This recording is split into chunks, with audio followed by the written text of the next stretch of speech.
and officers to this meeting of Cabinet, which due to government advice to practice social distancing will be held virtually.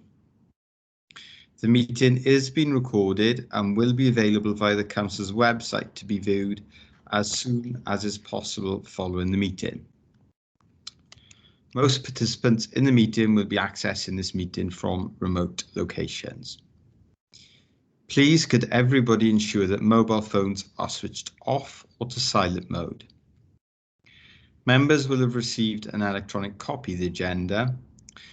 I will ask officers to present a summary of the key points. For the record, the agenda can be viewed on the Council's website.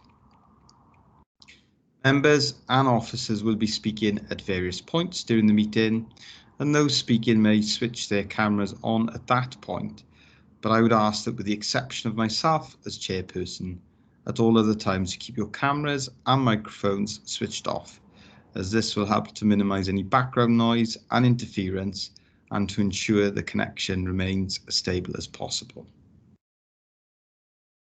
If any members and officers wish to raise a point or question, they should press the hands up icon on the screen hand at the top right hand side of the Microsoft Teams window, and I will come to you in the order I receive requests.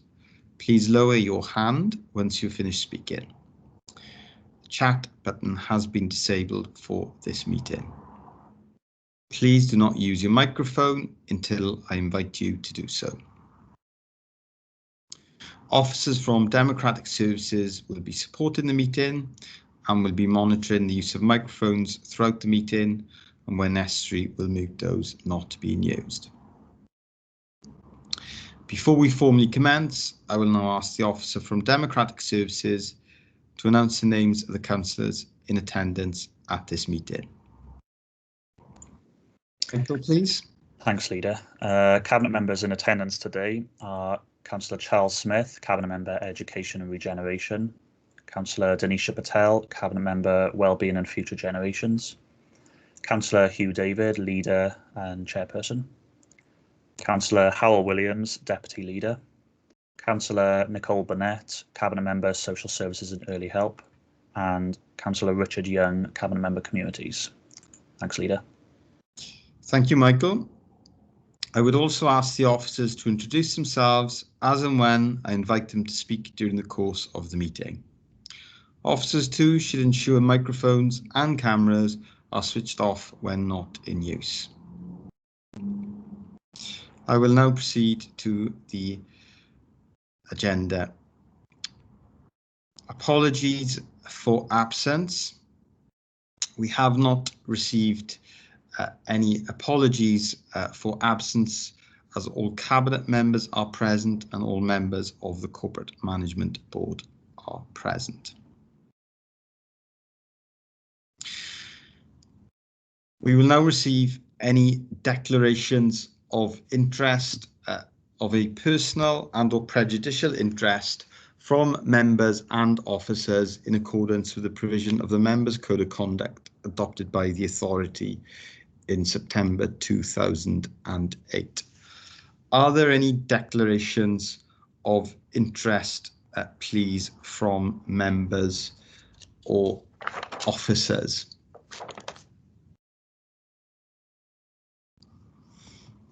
No, I cannot see any indications of declarations. However, if you do, during the course of the meeting, notice that there are any interests that you wish to declare, please do so.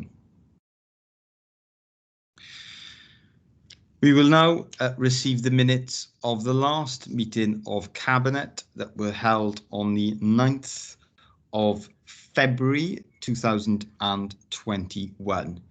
Please, could I have a mover and seconder of the minutes as a true and accurate record of that meeting, please? Move. Second. Thank you, Deputy Leader. Thank you, Councillor Smith. Is everyone in agreement with that? Agreed. Okay, thank you. We will now receive the first report to today's meeting, and that is a report of the Chief Executive on the Domestic Energy Efficiency Programme for the Cairo Ward 2012 to 2013. Mark, please. Thank you, Leader. The purpose of this report is to update Cabinet on the engagement that has taken place with relevant stakeholders involved, particularly in external wall insulation and internal wall insulation work as part of those domestic energy efficiency programmes in Cairo in 2012 and 2013. Cabinet will recall that back in November 2020, I provided a report that set out the detail of the historical domestic energy efficiency programmes that were promoted in Cairo at that time. And specifically, Cabinet were advised that we had commissioned an independent survey carried out by New Vision Energy Wales Limited that had surveyed effectively 32 properties in Cairo and had found some evidence of defective work, some of it significant. And in the main, that defective work related to homes that had external and or internal wall insulation work carried out. I also made it clear in that report to Cabinet in November last year that unfortunately the funding mechanisms and indeed the implementation of those energy efficiency programmes were reasonably complex, and that the Council only had any involvement in administering the funding for a relatively small percentage of the total number of homes where work was implemented. So in a sense, of those homes that had, or we think had, EWI and IWI wall insulation work carried out, we believe the Council was involved in 25 of the 104 properties that had that kind of work. So it's not wholly a problem that the Council can resolve, and I'll come back to that issue later on. So in view of that, the recommendation, or one of the recommendations that Cabinet approved last time, was to delegate authority to me to engage with other relevant stakeholders involved in that wider programme of work in the hope that we would be able to come up with a comprehensive solution for all householders across the ward, and that we would bring a further report back to Cabinet for consideration. This particular report, Leader, is intended just to update you on that journey, and I'll take you through in a minute where we've got to. I think it's important, first of all, that we just revisit why, again, that holistic, comprehensive solution is important. Firstly, paragraph 3.4 sets out that it was the same contractor and subcontractors that carried out the work regardless of where the funding was administered from. And that is important because I think, I did highlight previously, but it's become very apparent subsequently that it's very clear that a lot of the householders do not know on what basis their work was carried out. They do not know how it was funded. And consequently, you literally have neighbours who may have one house was carried out under one regime and the next door neighbour under a different one, even though they may have had similar work carried out. So that, of course, is a recipe for some confusion.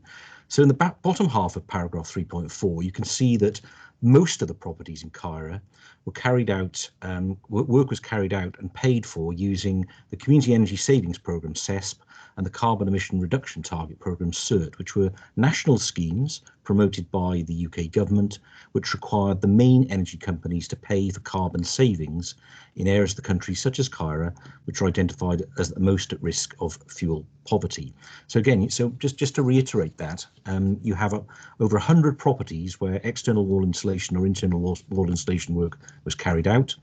25 of them, we believe, was done with the Council administering the funding through Welsh Government ARBID funding, but the majority, 79, was done using effectively energy company funding through the CESP and CERT programmes, which were UK government schemes. I go on to say in paragraph 3.5, I've already said some of that confusion from householders, but just to reiterate that, since that report, and certainly over recent days since this report has been published, I've been contacted by a significant number of local residents, and only one of those is from a property where the council was involved in the work. So again, I suppose what I'm trying to demonstrate to you is why the original intention to come up with a comprehensive solution remains the right one, and one we should pursue. But again, I'll come back to that later in the report. The real issue here, of course, is that ordinarily we would, and the householders more importantly, would approach the contractor and subcontractors to remedy and redress any poor workmanship. But we set out last time that all of the contractors and subcontractors have got out of business.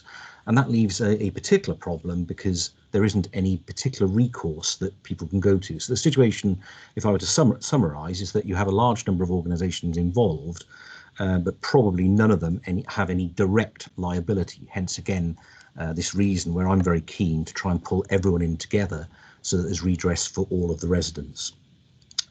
So in paragraph 3.6, we just set out again that the council, as I said, wasn't involved in the majority of the work, but what we did undertake to do, and we have done, and I'll come to the detail in a minute, is that we did approach Welsh Government, indirectly UK Government, the relevant energy companies such as npower, Scottish Power and EDF Energy, who we believe are the three main energy providers involved, and Ofgem, the energy regulator, with the aim of developing that solution for all homeowners as I set out.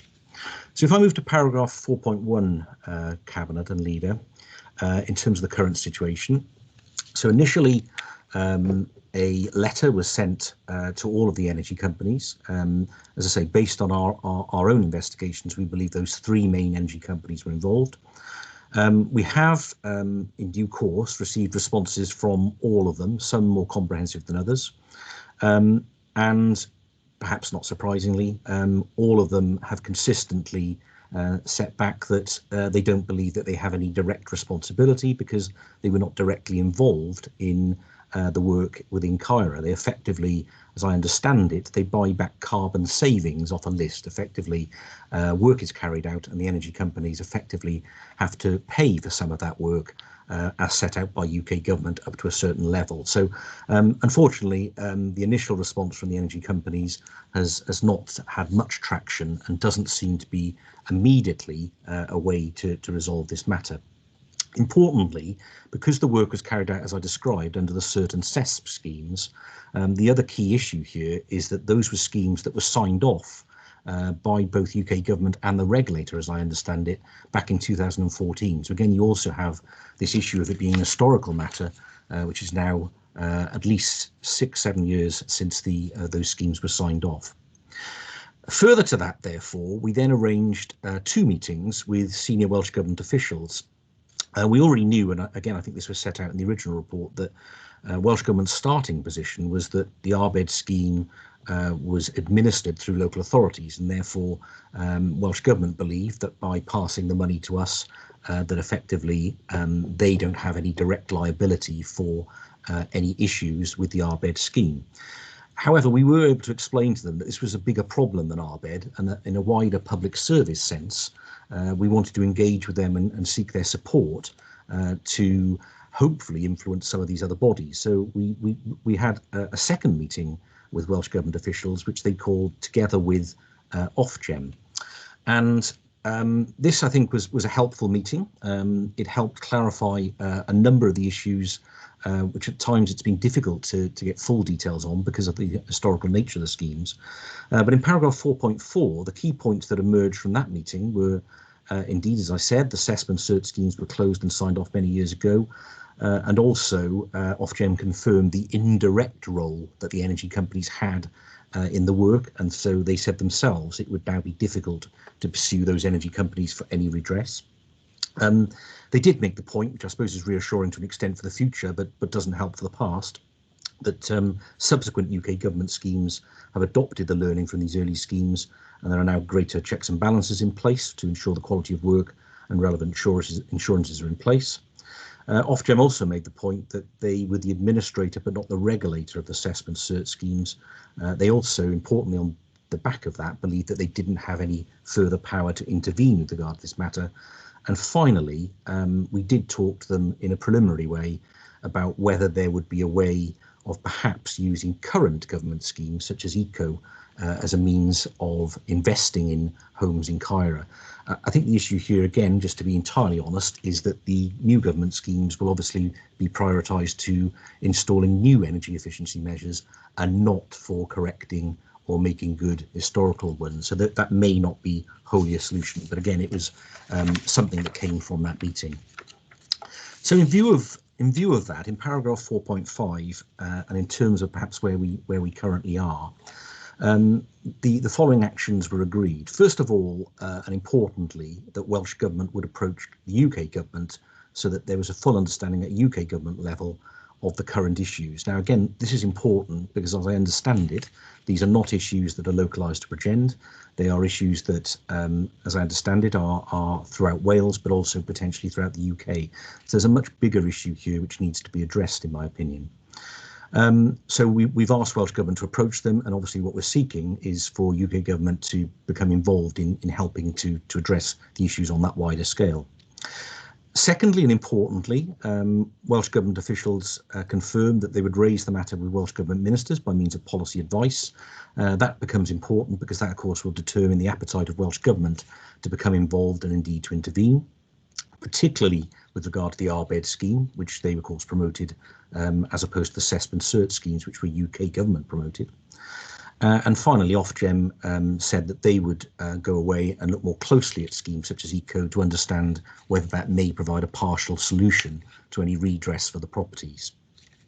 So in paragraph 4.6, I suppose, in conclusion at the moment, there's very obviously and very clearly more work to carry out before a final position and options could be presented to Cabinet with regard to this matter. I think it's important to point out, because the most important matter here all along is the householders in Caira. It's important that all our organisations have expressed their sympathy and indeed, of course, their desire to try and resolve this matter. But the reality of the situation is that all of the bodies that we've spoken to, and indeed ourselves, will probably say at the moment that they don't have any direct liability, and that's why when you find a scenario like this, I think it requires all of the organisations to work together to come up with something for the public good, because I think independently on their own, it is easy for any one of them to say, well, that isn't directly our responsibility. And again, just to remind you, the important factor here is that the difference here, perhaps here to other areas of the country, is that we don't have a contractor or subcontractor that we can go back to redress any of these issues. I think the problem with what I've just set out, even though I maintain it for now, it remains the right route, is that inevitably when you're dealing with these kind of organisations, it'll take a reasonable amount of time to come to a comprehensive solution. And I absolutely acknowledge that can be both frustrating and potentially distressing to some of these householders. I maintain, however, that it is the best chance of finding a resolution for some of these households, because I think unless it's done in a comprehensive way, there's a real danger that some will miss out altogether and have no redress at all. So I still think in paragraph 4.7 it's the right way forward. But in the last line of paragraph 4.7, I do also make the point and give the caveat that, of course, there may well come a time where if it becomes apparent that any comprehensive solution is not going to happen, or be too difficult, or take too long, well, of course, then in that scenario, it may well be that the council will need to consider if it wants to do something separately for the properties where it was directly involved in administering the funding, even though it doesn't have any direct liability. So just finally, Leader, in summary, before I bring you to the recommendations, we have a complex matter here, as we know, and we know it's of high interest to many in the community as well, and understandably. We have a situation where there are a large number of bodies involved, but none of them have any direct liability for the issues. And therefore, and just on that, I think it's important that I make the point that the authority may have something moving forward that it needs to consider with regard to the 25 properties. But one of the risks with this is that we must not conflate the activities of any elected member acting separately from the authority with the authority itself, in the same way as any one of the 54 members might have their own business interests or whatever they may have. So I think it's important, because I think that matter gets conflated when this is spoken about. So we're still in this position at the moment where we're seeking to work with these other organisations. We still think that's the best way forward at the moment, because it remains at this stage the best way of potentially finding a solution for all of the householders that are affected in Caira. And that, Leader, brings me to the recommendations in 9.1. First of all, just to note the engagement that has taken place already with Welsh Government, Ofgem and the energy suppliers since that previous Cabinet report in November 2020. to approve that it'll be necessary that there's further ongoing liaison with relevant stakeholders involved in the wider external wall insulation, internal wall insulation works in Kyra, because that is incomplete and we need to carry on doing that. And finally, that in due course, we will of course bring a further report back to Cabinet, hopefully outlining the outcome of continued engagement, which hopefully will arrive at a comprehensive solution. But as I set out at the bottom of paragraph 4.7, alternatively, if that proves impossible in due course, then there may be other options that the Council will need to consider and Cabinet will need to consider. I hope that's helpful, Leader. Thank you. Thank you for that comprehensive report, Chief Executive. I will ask Councillor Young to come in. I can see that he's indicated that he wants to speak. Councillor Young, please. Yeah, thank you, Leader. I'm not going to labour the point too much. It falls to me to move the report as the Cabinet member, but I think I need to say that while not totally unexpected, I think that the responses from the energy companies themselves are disappointing, to say the least. Also, I find the Welsh Government's response at 4.2 in the report equally disappointing when you consider that this was a Welsh Government scheme. We were only involved in a small number of these properties, but obviously things have gone wrong. And as further schemes have come forward, the Welsh Government is still asking local authorities to underwrite, as it were, those schemes themselves. So I think that comes with a health warning. I will, however, say that I'm pleased to notice that the Welsh Government will approach the UK Government. As I've said in the past in Cabinet meetings, Leader, this doesn't only affect Bridgend, as the Chief Executive has pointed out. It's also affecting Wales as a whole, if not the UK. And I think for them to say now that they've taken the learning from that is a good thing. However, as been said, that doesn't help the poor people that are involved in this at the moment. My question would be to the Chief Executive is at 4.5, you say that the Welsh Government, well, what you say is that Ofgem is going to look at, let me see if I can find it first. 4.5, Ofgem to explore more fully the potential for current schemes such as ECO to be focused on offering energy efficiency measures in areas such as Kyra. Can I just ask, who is liaising with Ofgem? Is that us, or is it the Welsh Government? And if so, how will we access the proceeds of that liaising? But I do move the report, Leader. Okay, thank you for that, Councillor Young. Mark, please. Yes, thank you, Leader. Thank you, Councillor Young. I think a couple of things I should say there. First of all, if I gave the impression that Welsh Government weren't interested in resolving this, that's wholly wrong. I think Welsh Government are very interested in resolving this with us, but they also know that they don't have a responsibility for the whole scheme. Their argument would be that these were, in the main, UK government-sponsored schemes of which they had no specific regulatory or strategic input into. So let's be clear on the role of Welsh Government. I think they're seeking to help us with regard to this matter. In terms of your specific question, Councillor Young, both ourselves and Welsh Government are in contact with Ofgem, but again, just to be balanced and not to I suppose to manage expectations really.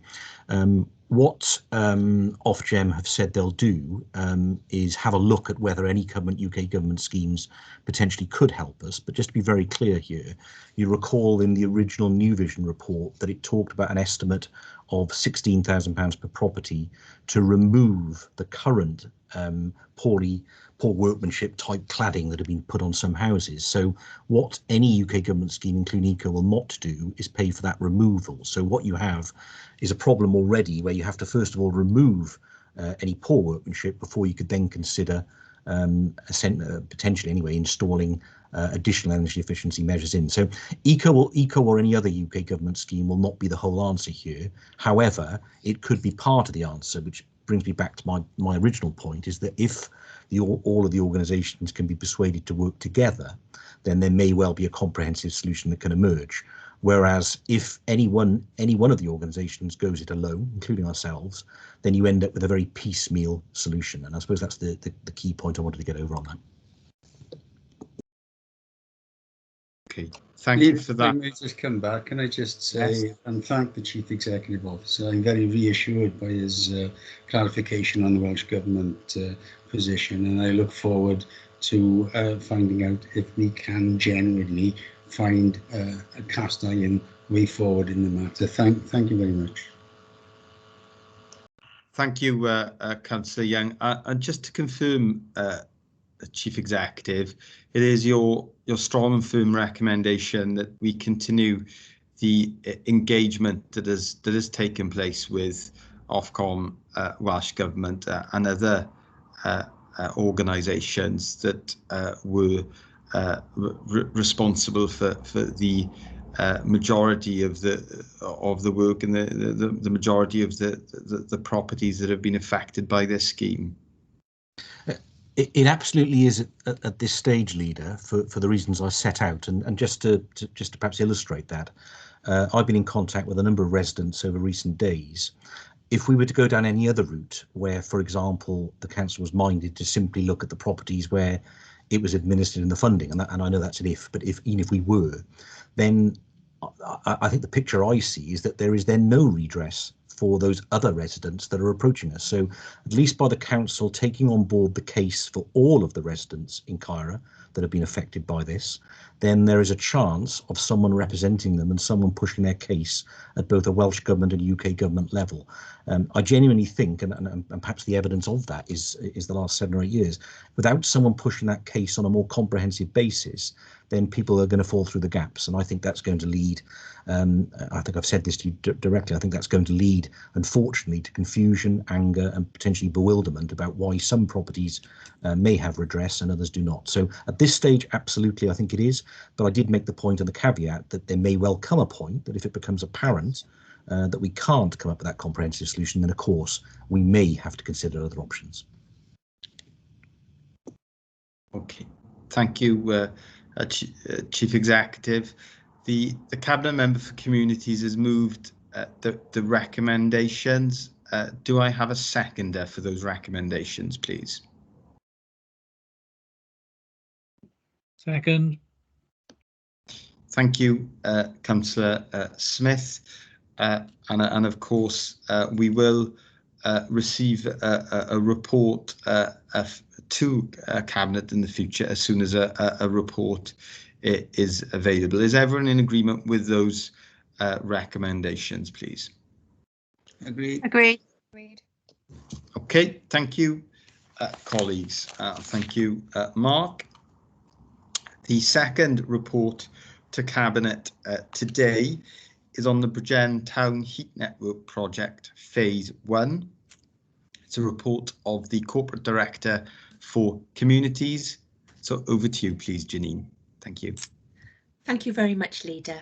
Yes, this is a joint report today, Leader, between myself and just for the purposes of the recording, I'm Janine Nightingale, the Corporate Director for Communities, and the Chief Officer, the Interim Chief Officer for Finance, Performance and Change, which is Jill Lewis. So if I just explain really the background for this report, and then I'm going to take you through it because it is slightly complex, Leader. So if you please bear with me and I'll try and go through the report as we see. So the Bridgend District Heat Network Project is being created primarily to decarbonise Bridgend and to contribute to our net zero carbon public sector agenda by 2030 as mandated by Welsh Government. So the purpose of the report in front of you today is to seek agreement from Cabinet to include a capital budget of 3.4 million in the capital programme for the heat network for Phase 1. Then to establish a special purpose vehicle for the development of the heat network based on the recommendations in the report. And these include on its form, on its structure, and on how it will be governed and managed. And thirdly, to seek council approval for a loan of 1.821 million to the special purpose vehicle to progress the project. Now, the 1.821 million provides part of the 3.4 million capital budget of the overall project. And the remaining balance is being funded by a number of other avenues. Namely, firstly, by a £1 million grant from the UK government's Heat Network Infrastructure Programme. And this Heat Network Infrastructure Programme has funded 18 such heat network projects across Britain, across the UK, across England and Wales. And these include some other councils just of interest, Leader and Cabinet. Some of the other councils that are also progressing heat networks via this route are Barking and Dagenham, Bristol, Leeds, Solihull, Durham, Maidstone. And there, of course, there are two heat networks in Wales, the first being granted being ourselves in Bridgend, and the second to be funded was the one in Cardiff, for the Cardiff County Council scheme. So 18 projects overall. There's some universities and others, but we are at the front of this technology, really. So we're going to have £1 million from HNIP for this scheme. And then the other contributions are the council will contribute 500,000 from its capital programme, it's already in there, and also there'll be connection charges and some share capital around 68,000. But what is really important to note, Leader, is that the delivery of this heat network ultimately is predicated on the capital cost being affordable. We have got 3.4 million to fund this project, and ultimately this will be determined by the outcome of a procurement exercise. So once we undertake the procurement exercise, we will know how much it will cost to contract that project. Now, we know we've had specialist advice and it should be within this region, within the 3.4 million, but the point to make is that to go forward be predicated on that capital cost being affordable. If I can take you then, please, to section 3 of the report, which sets out the background, really, of the heat network. So the details of the heat network project, from its procurement to funding, were presented and agreed to a meeting of your Cabinet on the 19th of January this year. And this was subject to a report being presented on the creation of a special purpose vehicle, which provides the commercial delivery mechanism for the project. So the HNIP, the Heat Network Infrastructure Programme guidance, the £1 million grant, states that if a local authority controlled project has a capital spend on expenditure of more than 2.4 million, then it must be delivered through a separate vehicle. Therefore, to access the HNIP funding, we are required by the council to set up a special purpose vehicle to deliver the project. And the project will be 100% owned by the council. So the SPV, the special purpose vehicle, will be the council. If I can take you to section 4 of the report, Leader, I'd like to tell you something about the current situation and the proposal that we have. So section 4 of this report sets out a number of factors that are required for us to consider when we're setting up a special purpose vehicle.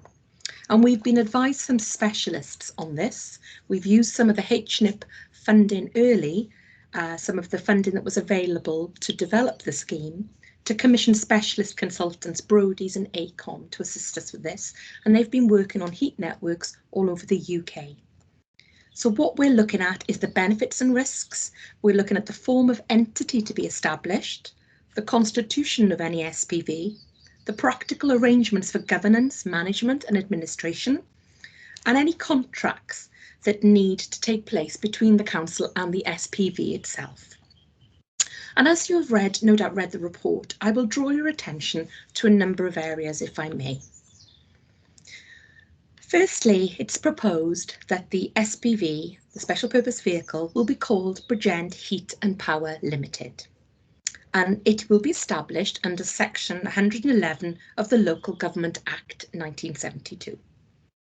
Section 4.6 of the report sets out the benefits of having a special purpose vehicle.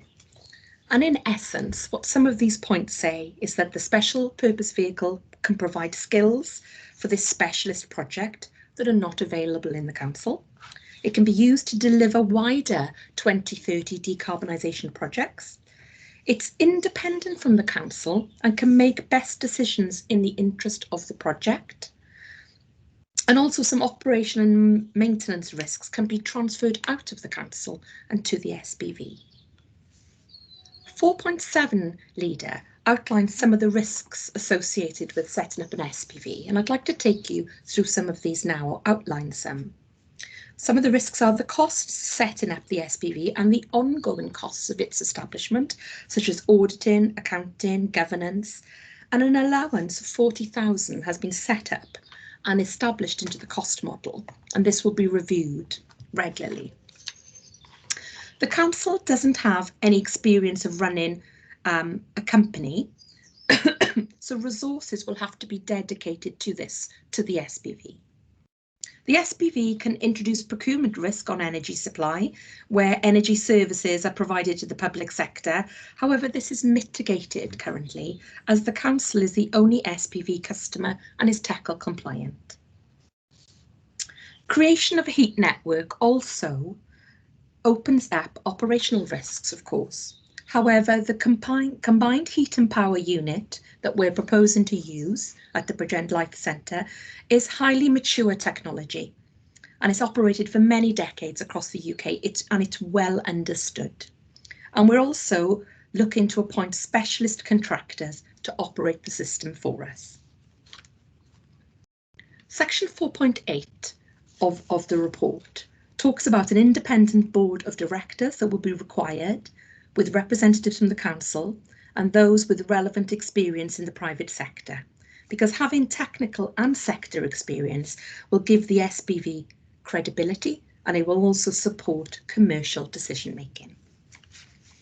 Section 4.9 of the report goes out and sets out the legal form of the SPV. The recommendation from our advisors is that the SPV should be established under the Companies Act 2006 as a company limited by share, with the council as the sole shareholder. And the reasons for this is because this is a very straightforward company establishment, and it's flexible, and it can have broader aims.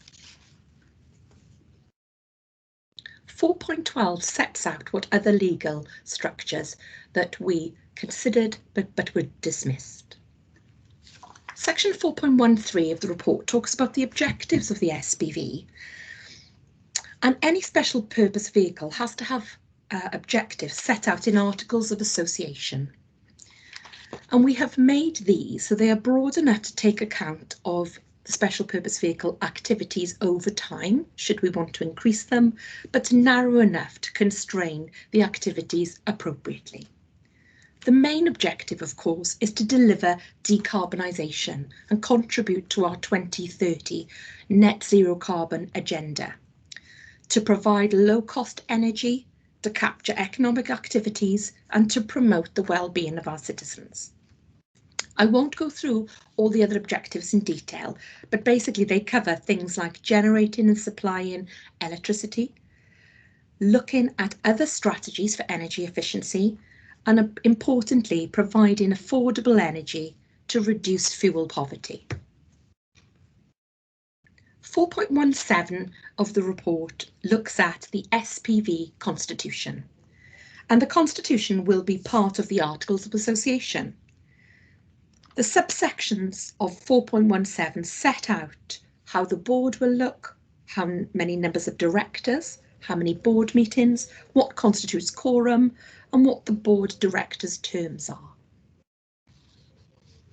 The SPV will also include a list of reserved matters which the board cannot agree without the approval of its shareholder, that is the council, and these are set out in section 4.18, and these include things like borrowing or lending money, purchasing or selling land or property, and entering into contracts of employment. So the SPV will not be able to do those things without prior council approval, and all of those are set out for you. 4.20 sets out SPG governance and oversight, and it talks about things such as reporting, policies and procedures, and business planning. And an awful lot of the Council's existing policies and procedures will be copied across, Leader, into this vehicle. Section 4.21 talks about administrative and management services. And I've said earlier that an amount of 40,000 is included per annum for the day-to-day operation of this special purpose vehicle. And this is going to be monitored to ensure that there is enough resource in place. And the Council will recharge the costs of its services to the special purpose vehicle under a management services agreement. 4.24 sets out the list of services that the Council will provide. 4.27 of the report sets out the contracts that the heat network will need to enter into, the SPV will need to enter into with the Council. And these include things like shareholder agreements, funding agreements, energy supply agreements, and there's a list in that section of all the agreements that we would have to have between the two entities. And then finally, Leader, I would like to take you to section 8, which is the financial implications of the project. Now, of course, we've gone through this in detail in the January Cabinet report. But what I want to do is to just refresh your memory of the things that we had in there. So the capital outlay in year 1 for the project is 3.389 million, and the funding is broken down in table 1. And as you can see, these are the things I spoke about earlier. We've got that £500,000 from Bridgend's capital programme, the loan to the SPV of 1.821 million, the HNIP grant fund of £1 million, and then connection charges and shares, which take you to the total. Now, for you to just be aware, the Council, of course, amended its Treasury management strategy on the 24th of February to enable us to lend up to £2 million to third parties. That's in place. So what is proposed then is that the Council approves a loan of 1.821627 from prudential borrowing to the special purpose vehicle, and the terms of the loan are set out in table 2, with a loan repayment over 40 years and then interest payable and interest charged, because we won't be making any money from that. It's a 2.6 interest payable and a 2.6 interest rate charge. It's quite normal, as we discussed in the January Cabinet, for heat networks to be funded over that length of period of time. Paragraph 8.3 sets out the 40,000 annualised cost of the SPV operation, and table 3 just adds some detail to some of those costs that we were concerned about and how they will pan out. So, Leader, I now would like to take you to the recommendations in section 9 of the report, and not least that the Cabinet approve a report to Council for the 10th of March, tomorrow, to amend the capital programme for 21-22 to include this scheme, and that subject to Council approving the borrowing, a number of other recommendations that follow, and not least that we recommend the Council provide a loan to the SPV and approve the formation of the special purpose vehicle. I won't go through the recommendations in detail, Leader, because I know that you have read those, but I will finish there. Thank you. Thank you very much for that comprehensive report, Janine. I will invite the Cabinet Member for Communities, Councillor Young, to speak to the report, please. Thank you, Leader. A long time coming to us. We've been working on the Bridgend Heat Network now for a number of years, and it's very pleasing for me to sit here and say that I can now see this is coming to fruition. The SPV, as you've heard, is actually a requirement that's laid upon us to be able to complete the project, at least this phase. We need to use this as a springboard, as it were, because this is only phase 1 of this particular project. I don't want people to see this as an individual project in its own right. It's phase 1 of a far larger project. And I have to say that it's part of our 2030 strategy, which went through council about 6 months ago. Future investment into the Bridgend heat network will be facilitated a lot easier through the auspices of an SPV, and it will allow us to pull in local partners which are needed. All these are public entities such as the college, such as the health board, such as our own buildings, such as Halo. They're all public buildings, and as part of the public environment, we are also community leaders. So we are looking to lead by example. We're not just asking people to sign up to projects that we have in the pipeline for the future. We are saying that we as a local authority are acting with prudence, and we understand our commitments under the 2030 decarbonisation agenda. This is that first step, leader. And on that basis, I am pleased at last to be able to move this report, and in doing so, I am doing it in the full knowledge that this will get this project up and running and moving forward, and it's very pleasant to be able to say that, leader. Thank you for that, Councillor Young.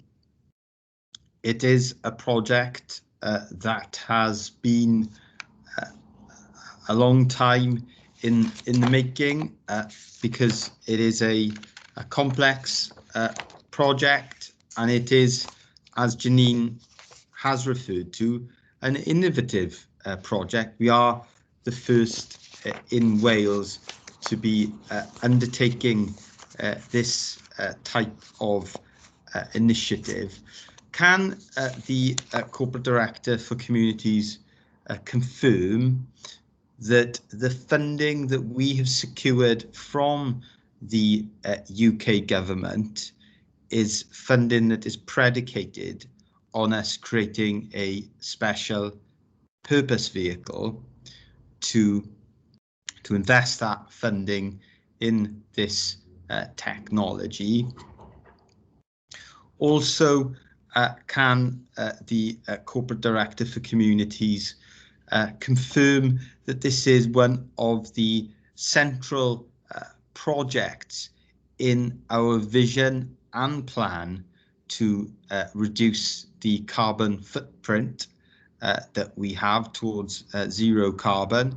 It's a strategy that we have committed to as an authority, and I don't believe any members have at any stage challenged that strategy, challenged those plans. So if this doesn't go ahead, it would impact upon one of the ways that we are responding to the climate emergency. And there is a climate emergency, and we have signed up to responding to that climate emergency through initiatives like this district heat network. Janine, please.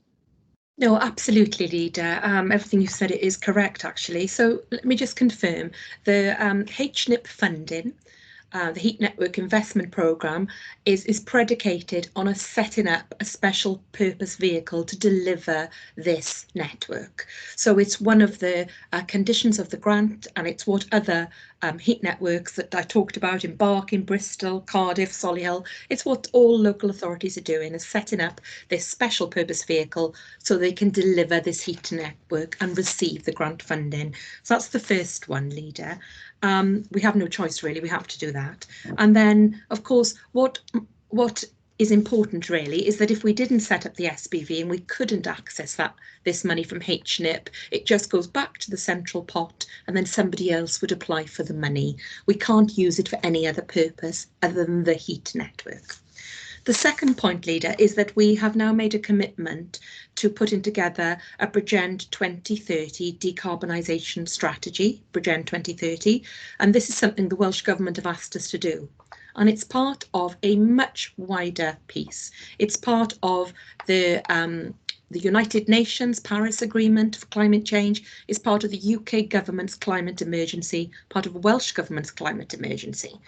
And a central stem, there are 4 parts to the net zero carbon agenda. And a very important stream of that is energy, leader. It's energy, buildings, transport and procurement are the 4 main strands. And as part of the energy piece, we are, dare I say, ourselves in Cardiff, the front runners in Wales in terms of developing heat networks. Now, at least 8 to 10% of the emissions that we have are from heat in Wales, and the Welsh Government are very keen to see us address this. So we're one of the first out the blocks, leader. We certainly won't be the last authority, and others will be coming to us to look for that. But it is very much a central part of our agenda moving forward, our 2030 decarbonisation agenda. And also we are being shown as a model of best practice around the UK, those local authorities who are in the first phase of the HNIP grant, which we are. But just to say, leader, whilst the approach is innovative, the technology isn't. That combined heat and power unit, which will be taking the heat out of the life centre and using it to heat properties, that isn't new technology. That's tried and tested. It's just the innovative approach. And also, any contractor we contract with will be specialists in this field and will have done it. For instance, I'm going to mention we've been having talks with a contractor called Nordic Heat, which are based in Stockholm, and they practically run half the country on this type of technology, leader. So the UK is far behind, and we are on the way to catch up. But the second thing I would say about this point is that this is just phase 1 of this heat network. What we are doing is we're looking at the civic offices, the life centre and the bowls hall. And ultimately what we would like to do is then to extend this heat network more wider to hospitals in the area, to homes, to look at heating some colleges. So this is the introduction of it, and we're hoping that the scheme, once we have this in place, should we be successful in getting the loan agreement from council tomorrow, that we can expand this. And as we expand it, then you'll get more and more benefit from decarbonisation, low cost energy, tackling fuel poverty, and that all contributes to our 2030 agenda. So a very, very key part of what we are trying to achieve, a key driver for Welsh Government and UK Government, leader. Thank you for that reassurance and important point around the technology. It is tried and tested and found to be very effective and is used in other European countries. And we would look to partner with organisations that have a successful, very successful track record in delivering these type of schemes in other European countries. I can see that Councillor Patel wanted to come in. Councillor Patel, please.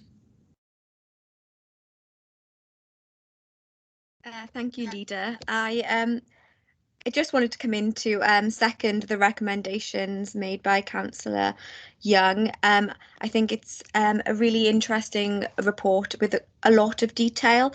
I particularly like the detail around the risks and how we're going to mitigate that or propose to mitigate that, and also about the costs and how there'll be an annual review of the costs associated. Because obviously, you know, well, not obvious, but it's common for costs to run away on certain projects, and I'm pleased that this has got an annual review clause or mechanism in this. So that kind of addresses some of my concerns that I had around setting up a special purpose vehicle. But and I'm also glad to see that the loan terms, we are paying the same as we would throughout the term. I think previously we've kind of taken out loans which had heavy end interest, which ended up meaning that we were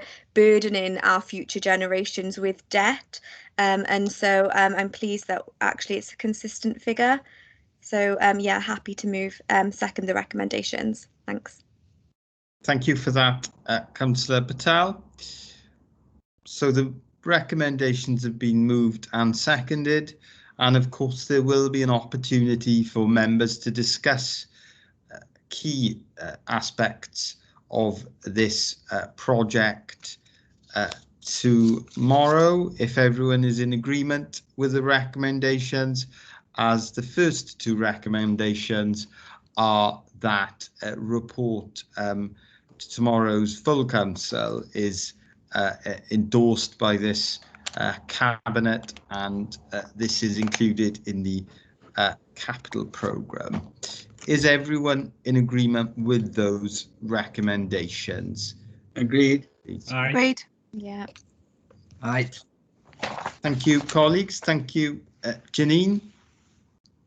The next report on today's agenda is a report updating Cabinet on the progress of securing funding through the Tourism Attractor Destination Programme to take forward a project on Cosy Corner in Porthcawl. Another report of the Corporate Director Communities. So over to you, please, Janine, and I can see appropriately that you are currently in Porthcawl, if only virtually. Janine, please. Yes, I am, Leader. Thank you. On a beautiful sunny day as well.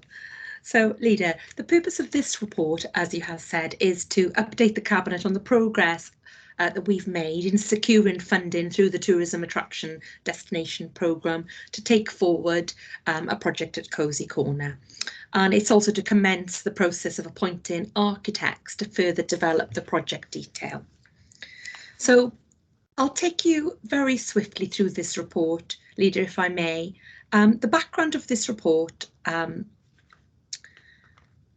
Leader, sees that we agreed back in December last year to set up a set of guiding principles on the redevelopment of Cosy Corner, including what the condition of the site was and whether any funding was still available via the TAD programme. But we also understood at that point that the funding would require certain conditions attached to them. Now, we understood that any funding from the TAD programme would be important to have improvement to community organisations and facilities, such as the Sea Cadets. We understood that it was important that anything we did had a local tourism offer, such as retail or startup units. We knew that it was important to marina users because they were adjacent to the site, and that it was important for use by the wider community. And things that needed to be included were changing places, the accessible facilities, free children's play, public realm and seating, and possibly an outdoor events arena. You then in December gave us permission to go forward and submit a proposal to Visit Wales and WEFO for the funding. So let me tell you what the current situation is, and that's in section 3. My team submitted a proposal to Visit Wales back in January, and then in February we got confirmation that 6 of the 9 criteria for the fund had been covered off, and WEFO were now asking for more information to complete 3 parts of the assessment process. That was on the delivery, on finance and on compliance. They've also requested at this stage, Leader, confirmation of our match funding, because this is a match funded scheme. They're going to put in £1 million and we need to provide some match of up to 50%. So we're going to use 380,000 from BCBC funding to match funding this. So in order to complete the assessment for WEFO to secure the funding, we now need to procure architects to take the project to what is called REBA Design Stage 3. But what that will mean is we look at taking the design a little bit further, because it will give us greater cost certainty. It will confirm what will be delivered on site, and that's important because state aid will be considered against that. And it will also give us a delivery profile of when the project could be delivered and at what stage we would draw down funding. Section 8 of this report sets out the finances involved for this Cosy Corner redevelopment. The total project cost is £1.538 million, and we're going to seek to get that £1 million grant from WEFO Visit Wales.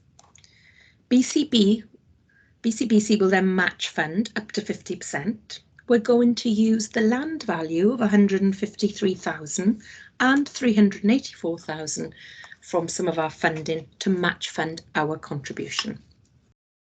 However, I've got to point out, Leader, in section 8.2 that by proceeding to design to REBA 3 stage, we are putting ourselves at financial risk should the scheme not proceed.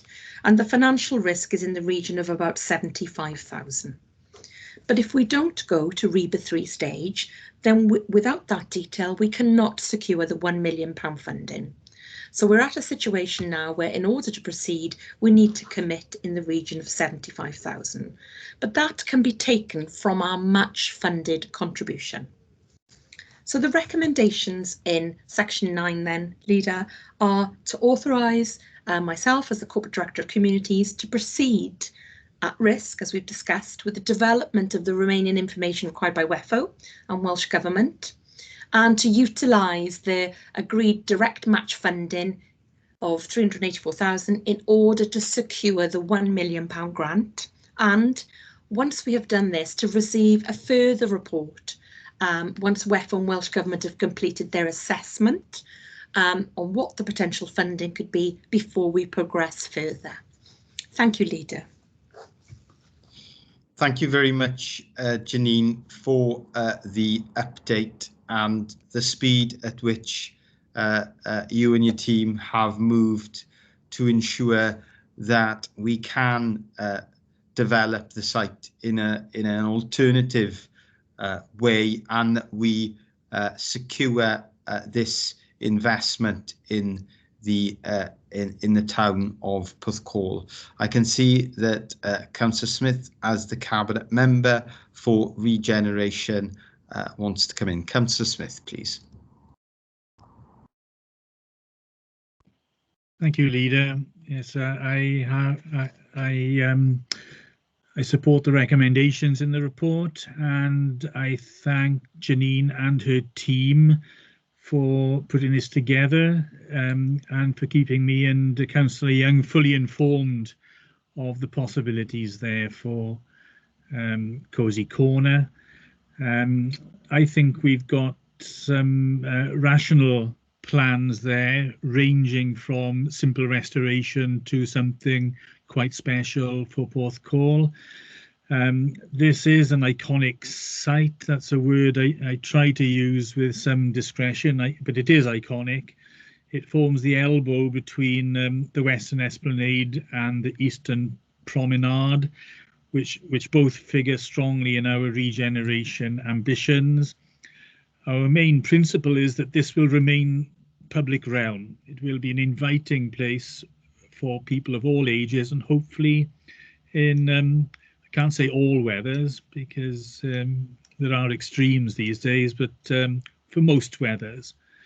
So hopefully we'll get the best possible bang for our buck out of this initial investment. And thank you also for looking after the Sea Cadets. It was an early promise that the Leader and myself made to the Sea Cadets that they would be looked after and they needn't worry, and we are keeping that promise. Thank you, Janine, and I want a background like yours, so I'm not going to speak again. Thank you, Councillor Smith. I'm sure that background can be arranged. Councillor Young, please.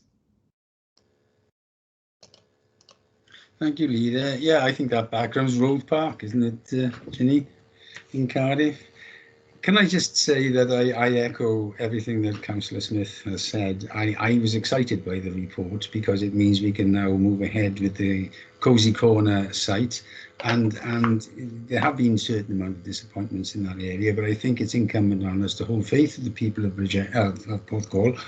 We have promised that there would be an iconic development on that site that would remain within the public realm and not simply be housing, and I think this is the vehicle by which we can supply that for the people of Porthcawl, and as a result of that we can make good on our promise to them. So I'm happy to second this report, and I'm looking forward to seeing the project go ahead.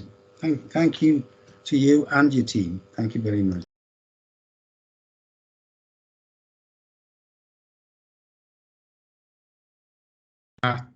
Thank you for that, Councillor Young. I can see that the Deputy Leader would also like to come in. Councillor Williams, please. Yeah, thank you, Leader, and thank you, Janine, for the report. I mean, Cozy Corner is a very important sort of site in Porthcawl, and probably, well, it is one of the better sites that we've got in the county borough. There's no doubt about it. It's prime location. So will there be an opportunity for maybe the wider public or members to get involved in any of the design or what actually happens on that site? Yes, well, thank you, Deputy Leader. Yes, absolutely. That's something that we're envisaging. What we would like to do is to get to this REBA 3 design stage. We'd like to make sure we secure the money from WEFO and Welsh Government, hopefully within the next couple of months. And then ideally by early summer, we would like to show some of the ideas we have for developing the area. The one thing I would say, though, Deputy Leader, that there are some things we have to do that are stipulated as part of the grant. So we have to introduce a build in there, which would have to have some employment use, and that's fine. So we could introduce a building, a coffee shop or etc. there. We have to provide space for the Sea Cadets, and we're very happy to do that. So we'll provide a hall for them and a little bit of a parade ground, and we have to provide that accessible toilet, the change in place. So once we've provided all those things, and we do a lovely bit of landscaping, but we would welcome the community's input into this. At the end of the day, this is for the community. It's in the heart of Porthcawl seafront, and yeah, that's something we'd like to do. I mean, we haven't worked out exactly how we'll do it. Maybe an exhibition in the pavilion, if everything is open in the summer, fingers crossed. But be assured, we would love to show some designs and some options to the public. Yeah, that's great. Thanks for that. Sounds very exciting. It does sound very exciting, and we're really pleased that there will be this engagement with the community, because it is such an important site, as the Deputy Leader said, not just for Porthcawl but for the whole of the county borough. It's one of the jewels in the crown, which is Porthcawl. Councillor Smith, please. Thank you, Leader. If I could come back in very quickly to say that Councillor Williams has raised an extremely important point. We will engage with the public, and actually that engagement has started, because we did receive a lot of unsolicited suggestions from members of the public and from elected members as well as to what should go on that site and also what shouldn't go on the site. And when people see the concept plans, which will come now from the architects, I think they will see elements of what the public have suggested, different elements depending on which level of funding we can get. And there are one or two suggestions for the site which we've received from members of the public which really couldn't go there because it isn't that huge a site, and we want to keep a feeling of open space there. So we have directed certain would-be projects to Guy Smith, our CAT officer, who's investigating alternative nearby sites for some of the other ambitious plans which have come in from the public already. Thank you, Chair. Thank you, Councillor Smith, and I can I can be sure, we can all be sure that we will be receiving further reports on this, won't we, Janine, as the site progresses, and we will engage with the community, but there are some fundamental aspects of the scheme that we will want to progress. Changing places will be one of them, because it is critical that as a major tourist destination, that it's an inclusive and accessible destination for visitors, and changing places is vital to ensuring that offer is fully inclusive in the modern era, and we don't have those facilities currently, so that will be a major improvement for Porthcawl, and also the children's play as well. We've got a commitment as a local authority to improve the offer of children's play, and we know that lots of families love to visit Porthcawl, and they will want that opportunity to take part in play, but also it will be a facility for local residents as well, as will the Change in Places facility. The recommendations have been moved and seconded. Is everyone in agreement with those recommendations, please? Agreed. Thank you, Janine. Thank you, everyone. The next report that we have on the agenda for today's meeting is a report of the Corporate Director for Education and Family Support, and it is on the appointment of local authority governors. Lindsay, please. Thank you, Leader. For the purpose of the recording, I'm Lindsay Harvey. I'm the Corporate Director for Education and Family Support. A short report for you today, Leader, on this one. The purpose of this report, as you're aware, is to seek approval for Cabinet for the appointment of local authority governors on the school governing bodies as listed at paragraph 4 of the report. In accordance with Council guidance, officers have considered applications received for current and forthcoming vacancies for local authority positions on school governing bodies, and paragraph 4 and appendix A refer. The 8 schools in the table at paragraph 4.1, all 8 applicants met the approved criteria for appointment as local authority governors. There was no competition for any of the vacancies. There was, however, a competition for one vacancy at one school, and the applicants are detailed at paragraph 4.2. The officer panel scrutinised the applications and noted that Mr. Stephen Sloan has previous experience as a governor, is not currently serving on a governing body, whereas Mr. Graham Clifford has several years' experience as a governor and is currently serving on a governing body. The recommended appointment is therefore Mr. Graham Clifford, reflecting the Council's selection criteria. It's also worth noting, Leader, that there are still 25 vacancies that need to be filled in 18 schools, and these are listed at Appendix A. Therefore, Leader, I take the recommendations at paragraph 9. Thank you, Lindsay. Councillor Smith, please. Yes, I'd like to thank all the people who volunteered to come forward. I can see people who are returning to being a governor after a period away from it, some new ones, and some people renewing their governorships. They're all very, very welcome. Mr. Stephen Sloan was mentioned, and he has got a place now. He's being appointed today to Llangywydd, which is the school physically located inside my ward. So thank you very much, Mr. Sloan, for agreeing to that. So next time Mr. Sloan applies for a second governorship, he'll be in a stronger position if it is contested. So that's excellent. And we need to circulate those lists of vacancies as well as widely as possible to look for community champions who don't need to be councillors. I think it's worth reminding people of that. Thank you for moving the recommendations, Councillor Smith. Do I have a seconder, please? Second. I'm happy to Second. All in agreement with the recommendations? Agreed. Agreed. Thank Agreed. you. We'll now receive the second report of the Corporate Director for Education and Family Support, and this is to seek approval of the school's admissions policy 2022 to 2023. Lindsay, please. Thank you, Leader, and hopefully an equally succinct report, this one.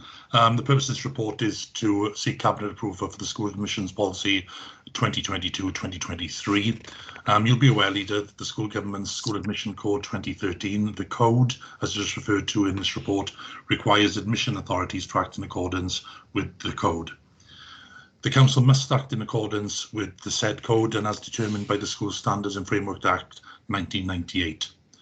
The local authority's statutory duty to consult with governing bodies of schools who have delegated admission powers, all neighbouring local authorities, the admission authorities for all of the maintained schools in the county borough, and the governing bodies of all schools, for example, community and voluntary control schools that do not have delegated admission powers throughout the county borough.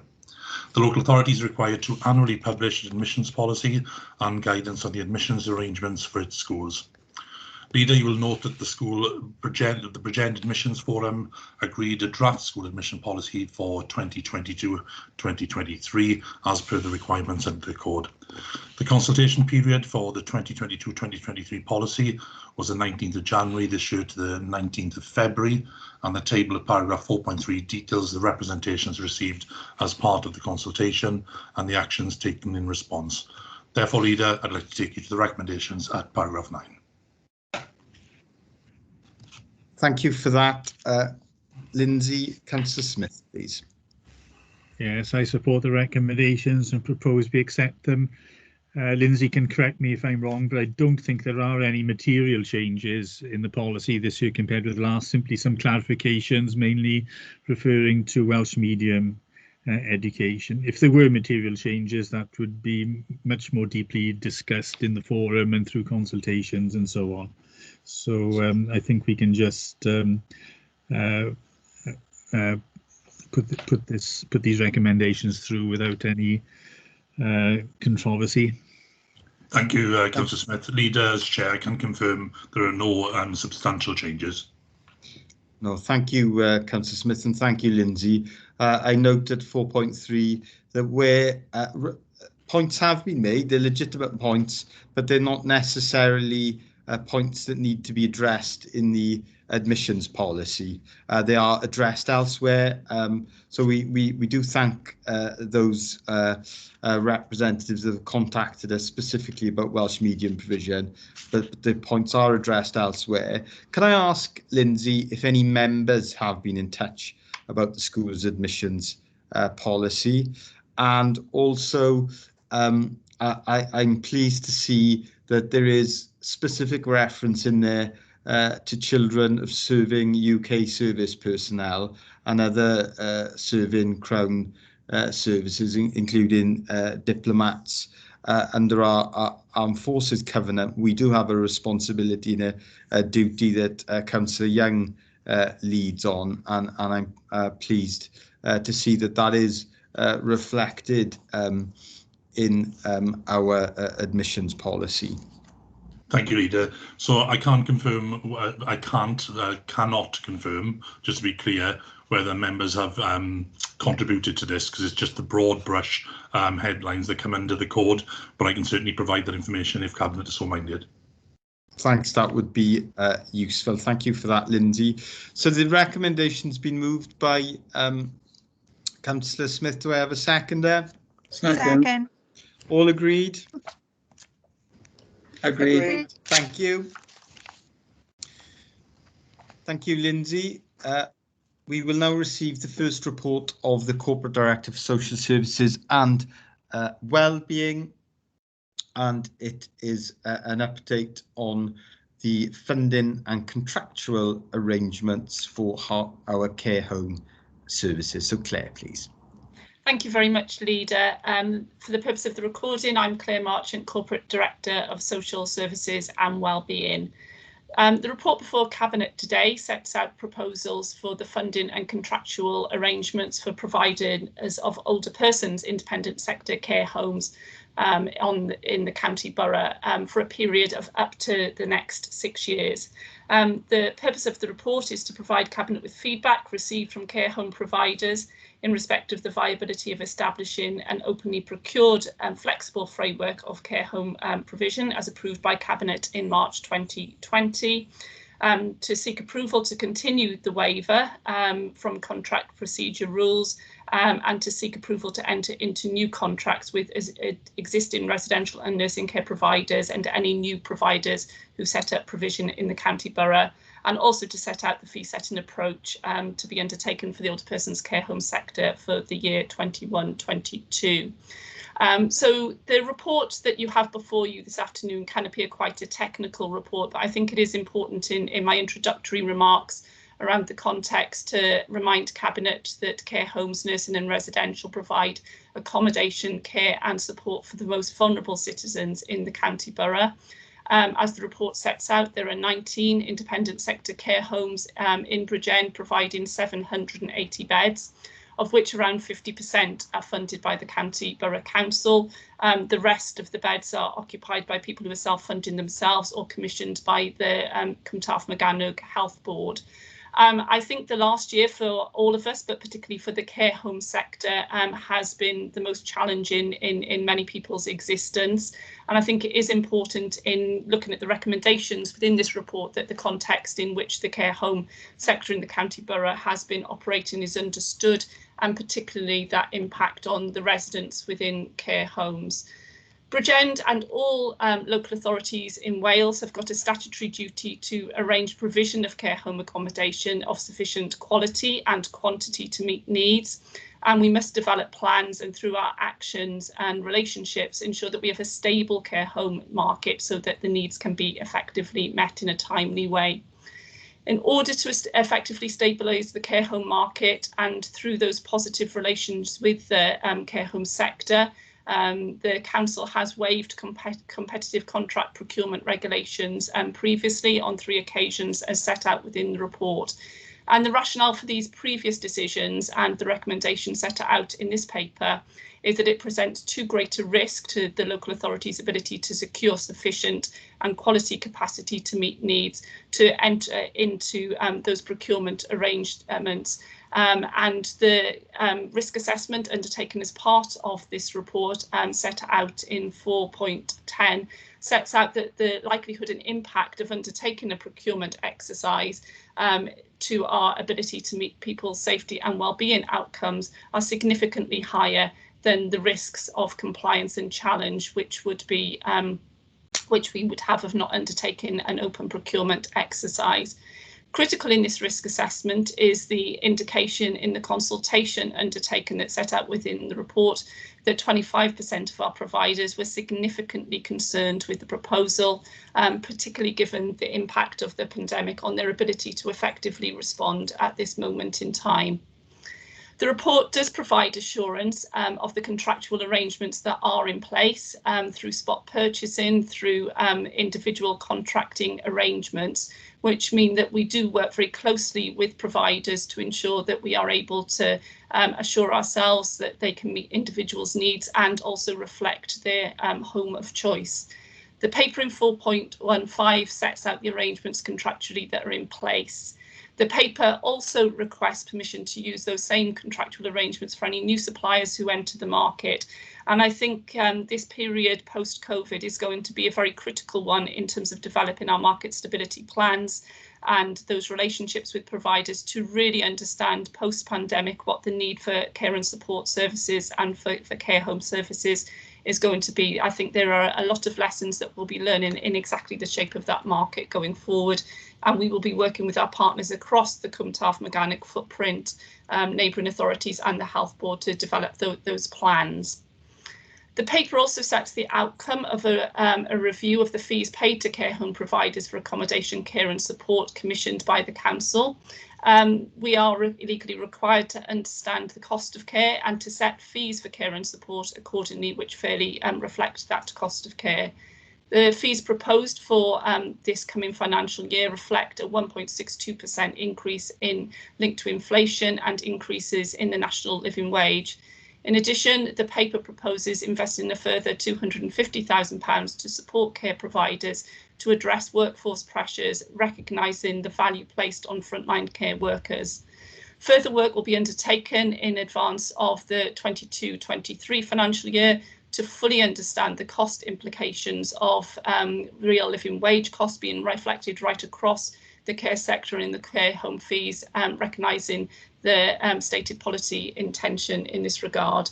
And then the recommendations are set out in 9.1 of the report. I'm happy to take questions. Thanks very much for that comprehensive report, Claire. Councillor Burnett, please. Thank you, Chair. Yes, I'd like to remove this report and I'm fully supportive of it. I'm very mindful of the pressures that our care homes have been under over the last 12 months. Some of them have been impacted and their staff have been impacted, well, beyond the realms of comprehension, to be honest, and are still coping with the change in circumstances. I think our procurement procedures need to respond to the market and the Social Services Care and Wellbeing Act, and we are dealing here with people's homes. People can choose where they want to live, and we need to support them in that. And the care home providers are regulated and inspected by Care Inspectorate Wales. So there's no quality issue going forward. This is leaving an open market, so that our the residents of the care homes are able to remain in place and in stable accommodation going forward, and that we are able to attract new providers into the market, because Claire's right, there's going to be some changes to the market as we come out post-COVID. So I really welcome the extra investment and the £250,000 uplift, which we can which will allow the care providers to work towards us achieving a real living wage, which I know myself and is very committed to ensuring that our social care staff, including commissioned social care staff, are paid appropriately. So yes, happy to move. Thank you for that, Councillor Burnett. Do I have a seconder for those recommendations, please? Second. Thank you for that, Deputy Leader. I think the report certainly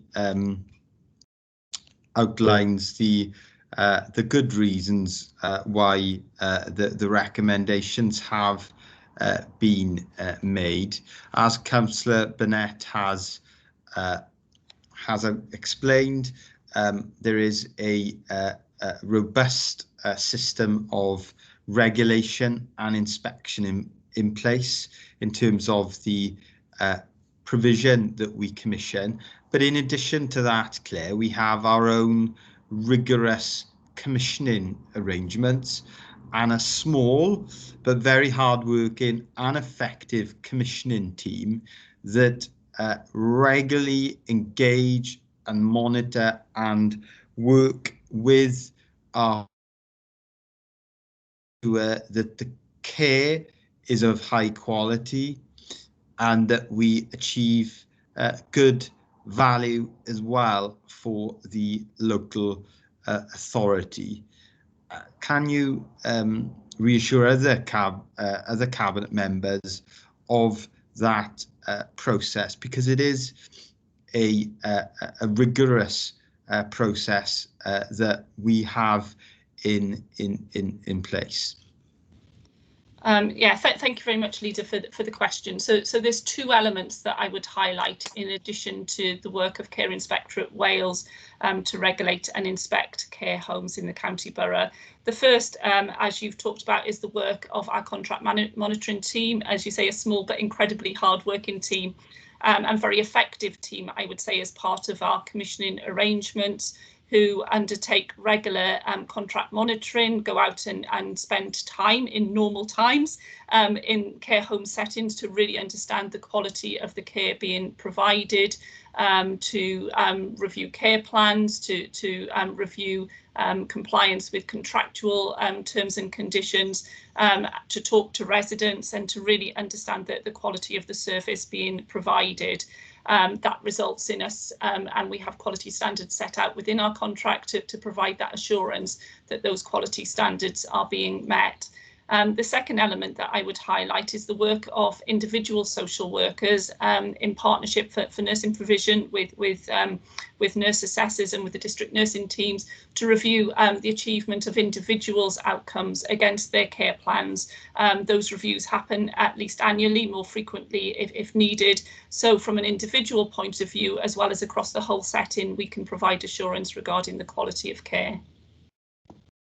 Thank you for that reassurance to members, Claire, and please pass on our thanks to the social workers, the contract monitoring team, small contract monitoring team, but also to all our partners and staff in the sector.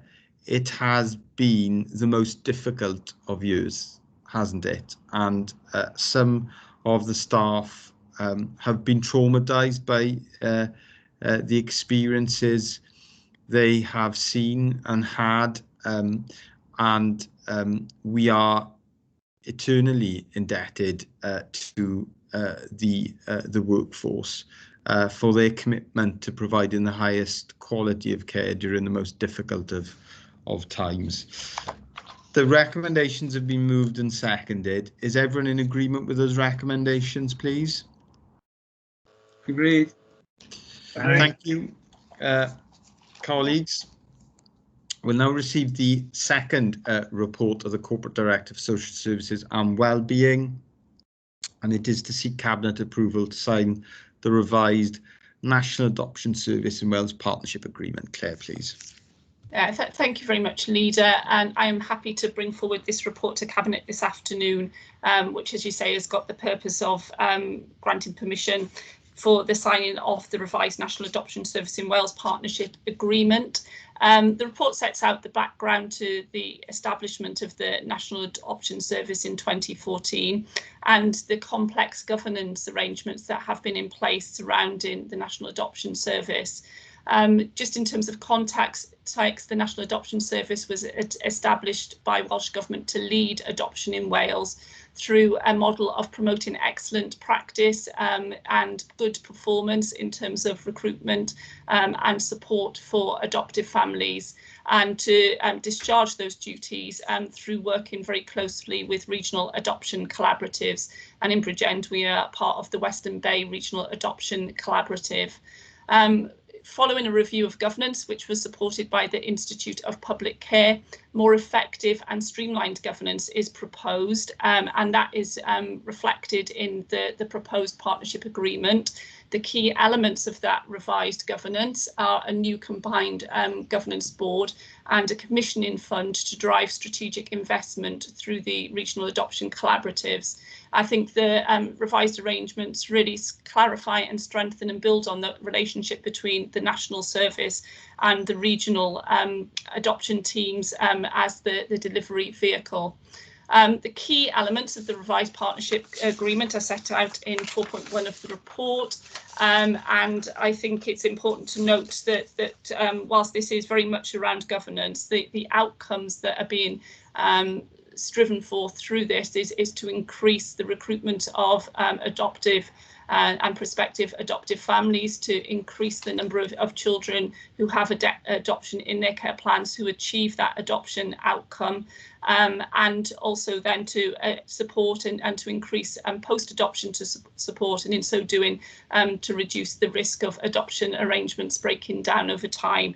And so through that more streamlined set of arrangements and relationship between the national service and the regional services, we can have some confidence that those outcomes will be achieved. So I'll take you, Cabinet, to the recommendations which are set out in 9.1 of the report. Thank you. Thank you for that, Claire. Councillor Burnett, please. Thank you, Leader. Yes, again, happy to move this report. I really welcome the work that's been put in to anything that can improve the prospects of our looked after children is really welcomed. I think the new regional joint committee, I'm looking forward to be able to sit on that and join the dots, so to speak, because it's really important to have this overarching view of what is happening with regards to our looked after children. I mean, of course, we're absolutely committed to bringing the number of looked after children down and stopping children from coming into the system in the first place. But for those that are there, the sooner that they can find a happy, stable and permanent family, the better. And also, if this can have an impact on the number of adoption breakdowns, which was something I hadn't even considered until I started this cabinet role. I didn't even consider that adoption relationships broke down, and it must be absolutely tragic for our children to be disappointed yet again. So having that support mechanism in place for our adopted children and the adoptive parents is really, really important, so that our children have that stability that they really need. Thank you for that, Councillor Burton, for moving the recommendations. I think that's a very important point around adoption and adoption support, and one of the reasons why the National Adoption Service and regional adoption services were developed was to improve the level of post-adoption support. And obviously, that's not just letterbox contact, but it's the support to the parents and to children, because the vast majority of these children who have been placed for adoption have experienced a form of adverse childhood experience, and that is one of the reasons why they have been placed for adoption, is because of the experiences they've had. So there is a need for that additional support. Could you confirm, Claire, that that support continues to be offered? And I know there's been additional funding from Welsh Government to improve the overall level of support, but also it would be interesting to know how the adoption services have responded at a national and regional level to the pandemic, because that has obviously changed the way that we have been able to progress adoptions, because much of the process was very dependent pre-COVID on a very in-depth level of face-to-face contact in adopters' homes, and contact between potential adopters and the children as well. Thank you, Claire. Yeah, thanks very much, Leader. I think it's good to have the opportunity to talk about the positives that, despite the pandemic, the performance and the outcomes for children supported through the National Adoption Service and then through the regional collaborative committees has been really good. So the number of placement orders granted this year has increased slightly, not significantly, but slightly, which is really good. Despite the challenges of lockdown, the service will have been able to achieve a match of children with prospective adoptive families, very similar to previous year, and that's very significant given the challenges there have been around face-to-face working. In terms of the number of children then placed with those prospective adoptive families, early on in the pandemic, because there were lots of guidance and risk assessments around not moving children and young people unless absolutely necessary, numbers were impacted. But now with more robust risk assessments in place, we are confident that performance at the end of this year will be very, very similar to performance in previous years, which is really positive. Of most significance, we're seeing more children now through the regional adoption service staying and remaining within the region rather than having to move outside of the region, which is obviously very, very good in terms of support arrangements with the adoptive support that you've talked about. Inquiries continue to be really good and have increased this year, and then probably most positively are the developments around adoption support. As you said, Leader, there has been investment through the National Adoption Service into the regional adoption collaboratives, and that has enabled investment in therapeutic services which support adoptive families right across the life course of that adoption, so not just at the point of adoption when the key challenges come in all families, often around teenage years, for example. There's a need to access that adoption support. So 547 families across the region have had some form of support through the adoption support services this year, and the offer has been adapted during the pandemic, so regular adoption support groups have been developed, and there's a therapeutic parenting group running specifically for adoptive parents during the pandemic. Thank you for that, Claire. That's a very comprehensive set of arrangements we've got in place, and it's really heartening to hear that the number of placement orders has actually improved slightly. That's a remarkable achievement given the circumstances that the service is working in, and let us hope that is a position we can continue to improve on, actually, particularly as we see restrictions lifted that will enable more contact to take place. And I'm also pleased that we've seen more adoptions locally and regionally.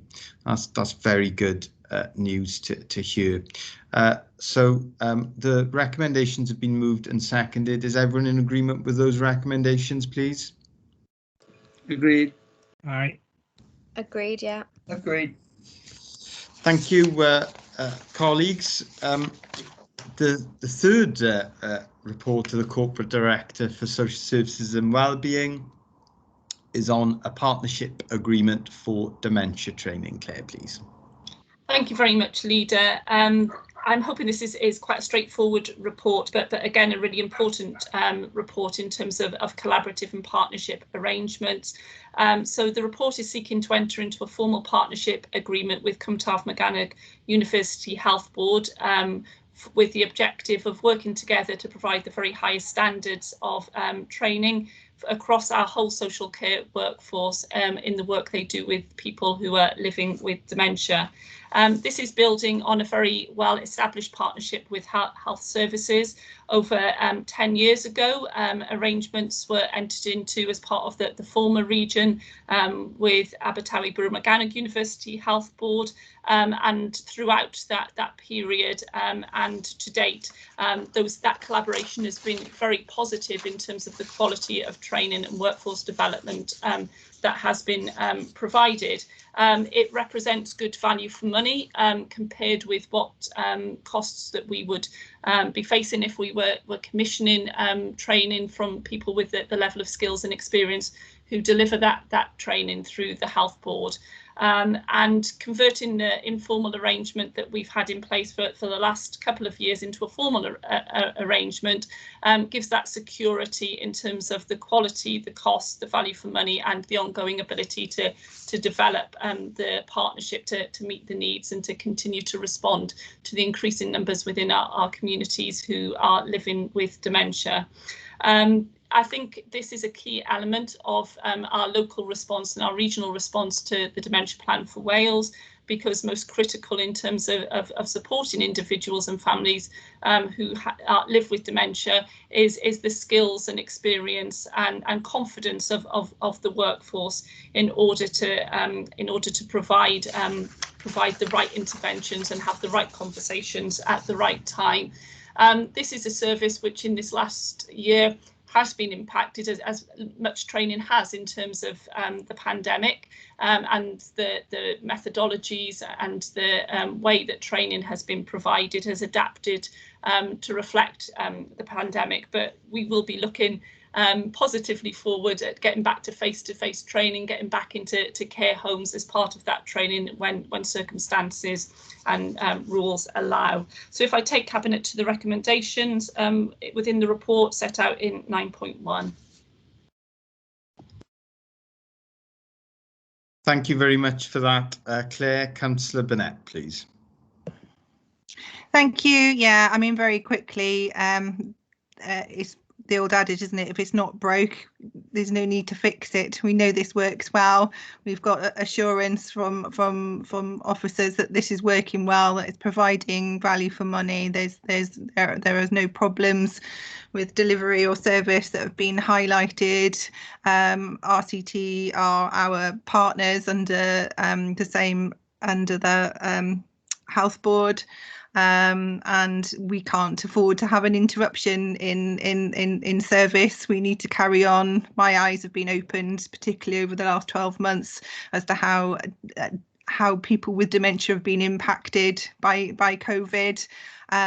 So we need to keep going forward and start picking up where we've been able to during COVID, because the need is going to be greater than ever. So yes, I move and support the report, Leader. Okay, thank you for that, Councillor Burnett. Do we have a seconder for that recommendation? Second. Thank you for that, Deputy Leader. And I know, Claire, that the service has, like so many of our services have they've evolved very rapidly to the and responded to the pandemic, and are now delivering that training in a different way, virtually wherever possible. And we will, whilst we will want to see a return to more face-to-face learning as soon as it's safe to do so, we will also retain some of that remote and virtual learning, because it is a more convenient and effective way of engaging with some of our staff and some of the wider workforce than traditional face-to-face learning. So there is potential opportunities there in the future that I'm sure the service will want to build on as we come out of, I hope, lockdown, and also that we catch up, because sadly COVID has not meant that people haven't stopped developing dementia. It is still an issue for us, and it's a growing issue, isn't it? So thank you for that, Claire. Is everyone in agreement with the recommendations? Yeah. Agreed. Thank you. Agreed. So the next report from the Corporate Director for Social Services and Wellbeing is on a proposal for a regional front door for fostering recruitment in children's social care. Claire, please. Thank you very much, Leader. And I think there's a theme between a number of the reports this afternoon in terms of the importance of collaborative and increasing importance of regional working in delivering the best outcomes for children, young people and adults that we have responsibilities for. So this report sets out proposals to create a regional front door for the recruitment of foster carers across the Cwmtâth Morgannwg region, and to delegate appropriate authorities to Head of Children's Social Care Laura Kinsey in implementing those arrangements as part of the regional strategic group. I'm pleased this afternoon to be accompanied by Alistair Cope, who is the Regional Development Manager for Fostering across the Cwmtâth Morgannwg region. Alistair works, and his email address is Rhondda Cynon-Taf, but very much taking forward that regional role on behalf of the whole region. The background and context for this report is set out in part 3. And as we've been talking this afternoon, it's really important to see this report in the context of the very best outcomes for our children and young people, and recruitment and retention of Bridgend foster carers is critically important to us as a council in delivering those outcomes and enabling us to fulfil our responsibilities as corporate parents for children who we have parental responsibility for. Currently, we've got 127 foster carers in Bridgend, and we, as many of the authorities and our regional partners, see as a priority increasing recruitment and continuing to promote the opportunities to become foster carers across the county borough, and also reducing attrition and the number of foster carers who leave for many reasons, being foster carers. The reason for that in-house foster carers are so essential to the very best outcomes is that they largely support children and young people to remain within the county borough, to keep their connections to local schools, to the wider community, to wider family, and reduces the breakdown of foster care arrangement. It is also very cost effective to develop and to build up the in-house fostering services compared with the alternatives within the independent foster agencies. The proposals within the report are very much in accordance with work undertaken as part of the National Fostering Framework regarding the challenges faced in recruiting and retaining foster carers. And I'm really pleased that these proposals coming forward in the Cwmtâth Morgannwg region are the first and most progressed in Wales in responding to the recommendations from the National Fostering Framework. The scope of the regional front door proposed in the report covers everything from marketing of the opportunities to become a foster carer, the response to the initial inquiry, and the initial visit through to prospective foster carers. As you can see within part 4 of the report, the options that have been considered and evaluated are set out, with the strengths and weaknesses of each option there for transparency, so you can see that the workings out in a sense to get to the option 4 that is recommended.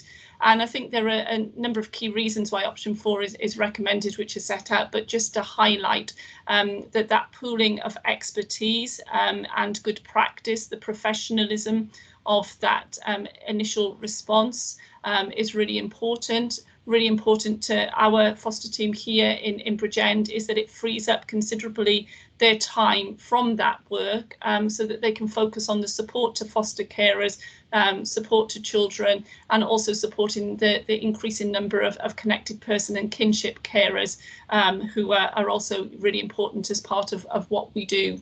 4.3 of the report onward sets out the work that will be undertaken to implement the regional front door arrangements, and then the financial implications are set out in part 8.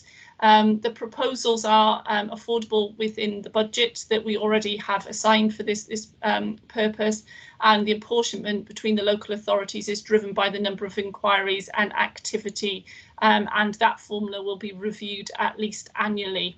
The exact arrangements will be set out in the collaborative agreement, and the recommendations request delegated authority to myself to enter into in collaboration with Chief Officer colleagues.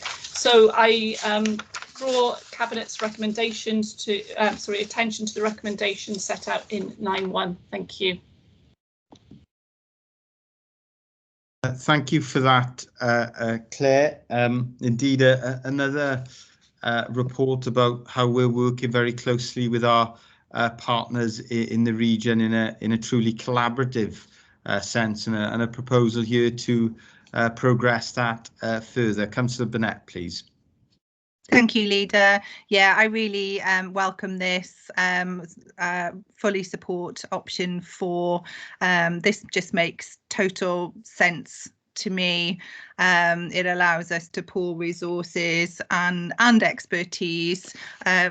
Each of the authorities have their own specialities, and we'll be able to benefit collaboratively from them all, whilst at the same time maintaining control then over what happens to our looked after children. So our foster panels will continue. We will be working and have the capacity to work more closely with those amazing individuals that come forward and offer themselves as foster carers. It's not an easy process, but it's a very rewarding process if we've got the time to support them and train them, and you know, that sort of journey to being a foster carer is difficult enough as it is, without our staff having to worry about marketing and social media, and it makes sense. I'm really hopeful that this will increase our number of prospective and hopefully permanent foster carers within the authority.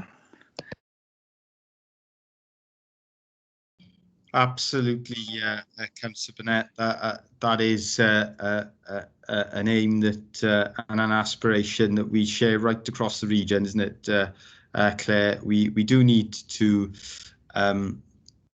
recruit more foster carers.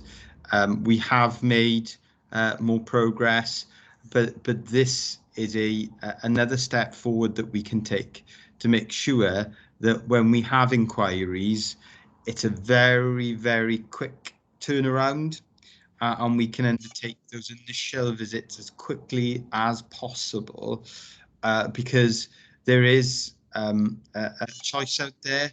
There's a range of different providers, and we want to promote our in-house provision, and we need to make sure that if we are contacted by a potential foster carer, that service is lightning fast in responding, and this gives us that additional capacity and flexibility to respond in a very timely way to any inquirers. And we should add that only last week it was a week of events, virtual events, where we promote fostering, particularly amongst the LGBT plus community, and we've seen significant success of that in Bridgend, and the message is this: if you can provide a loving, stable home to nurture and care for children or young people, then we want to hear from you, whatever your circumstances, whatever your relationships, whatever your sexuality, whether you're single, whether you're in a couple. If you can provide that stability, that care and that affection, then we want to hear from you, don't we, Claire? And we can provide all the support that you need to provide a home to children and young people, because there is a need for more and more foster carers in Bridgend. That report has been moved and seconded. Is everyone in agreement with that, please? Yeah, agreed. Agreed. Okay, thank you. Now the fifth and final report from the Corporate Director for Social Services and Wellbeing, and this is on care and support at Her Majesty's Prison and Youth Offending Institute, Park Bridgend. Claire, please. Thank you very much, Leader.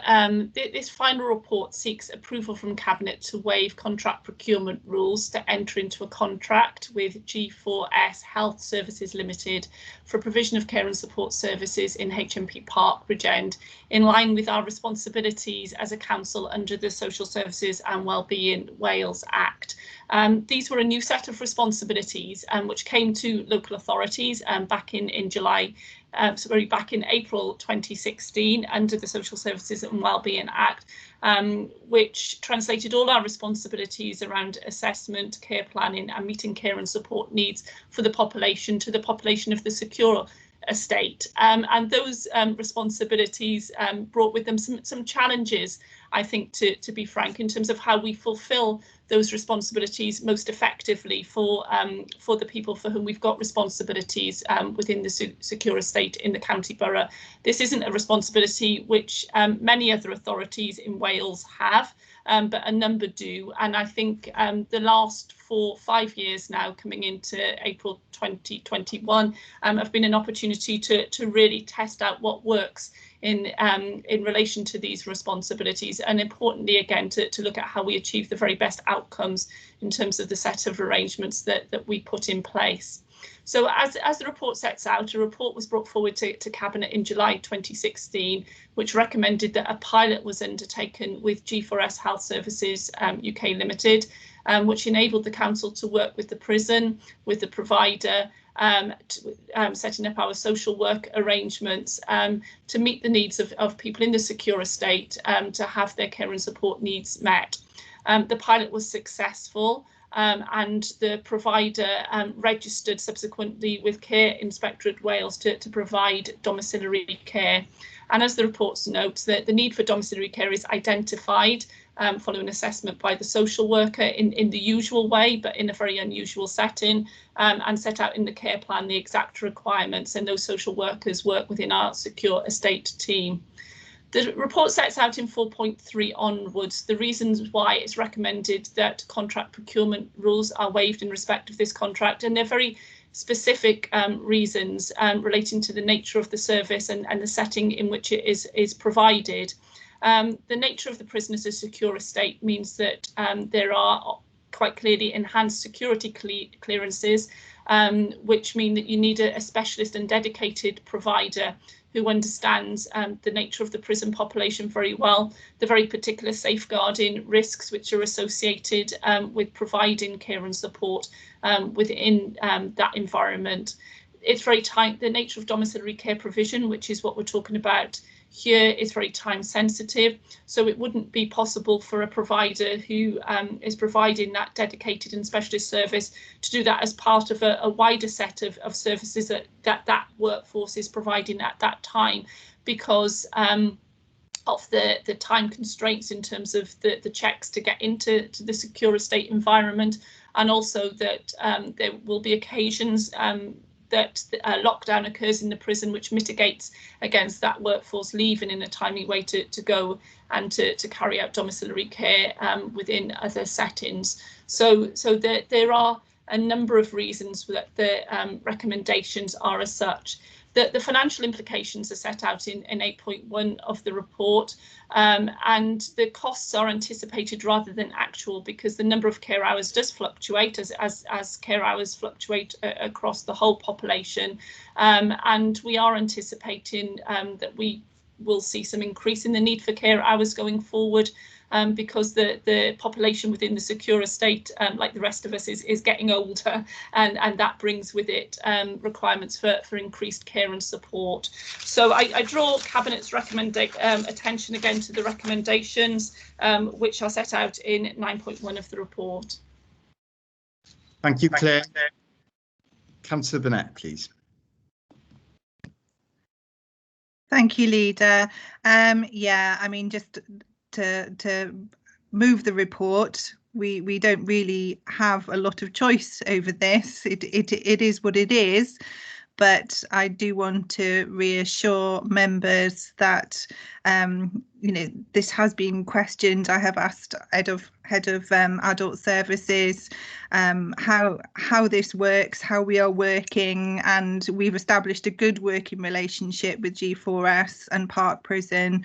We are continually monitoring, and they are complying with Care Inspectorate Wales, and the service provided is as good as we would want it to be, yeah, we just have to, but they are the only one that can provide this service due to the reasons outlined in the report. Thank you for that, Councillor Burnett. It is indeed a very, very specialist service that's being delivered, and I'm pleased to be assured that the service is of high quality.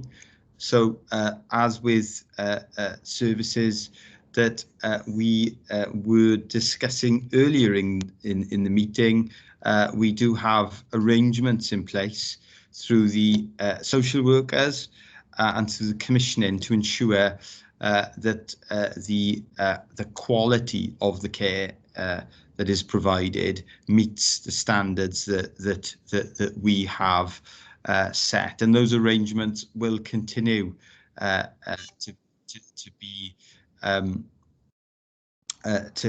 in place, and they will continue to monitor the quality of care. And in terms of cost, Claire, can you confirm the arrangements around the costs of the service, please? Yeah. Oh, sorry. Yes. In terms of the costs of the service, the unit cost for the service, I think it fairly represents value for money in relation to being very comparable with what we pay right across the domiciliary care sector, but recognising that there are some additional costs as outlined within the paper, such as those very time-consuming security checks, which do add additional costs into providing this specialist service, and also reflecting, I think, the skill set of working with the individuals within the secure estate. Okay, thank you for that, Claire. So the report has been moved. Do I have a seconder, please? Yeah, I'm happy to second the report. Thank you, Councillor Patel. Oh, sorry, can I just come in with a quick question? You can, yes, of course.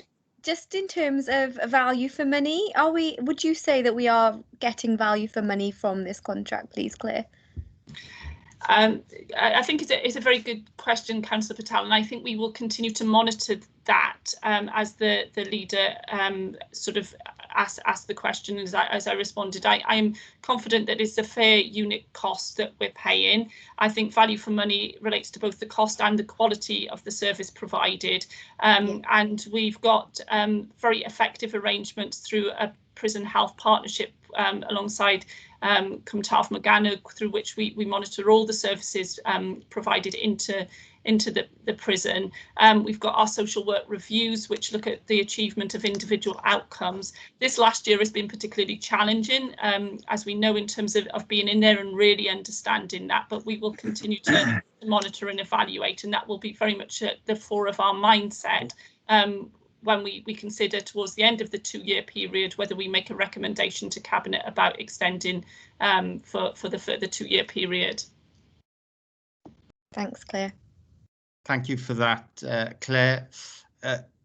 Is everyone in agreement with the recommendations as moved and seconded, please? Agreed.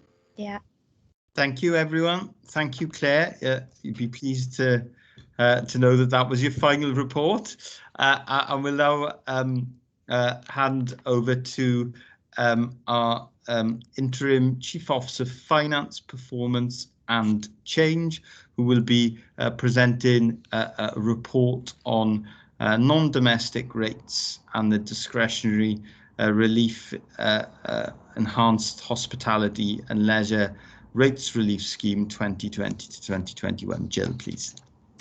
Thank you, Leader. And for the purposes of the recording, Jill Lewis, Interim Chief Officer Finance, Performance and Change. The report you have in front of you today is for Cabinet to adopt the Welsh Government's Enhanced Hospitality and Leisure Rates Relief Scheme for 2021. Cabinet will recall that there have been a number of hospitality and leisure rate relief schemes throughout the year, and I think we're just about to embark on the fifth one for businesses up to 500k rateable value. The scheme aims to help businesses to reduce their business rates charges for the period of 1st of April 21 to the 31st of March 22 in order to support continued occupation of high street and retail premises. So this particular grant is to support categories of hospitality and leisure with a rateable value of greater than 500k, very few across Wales.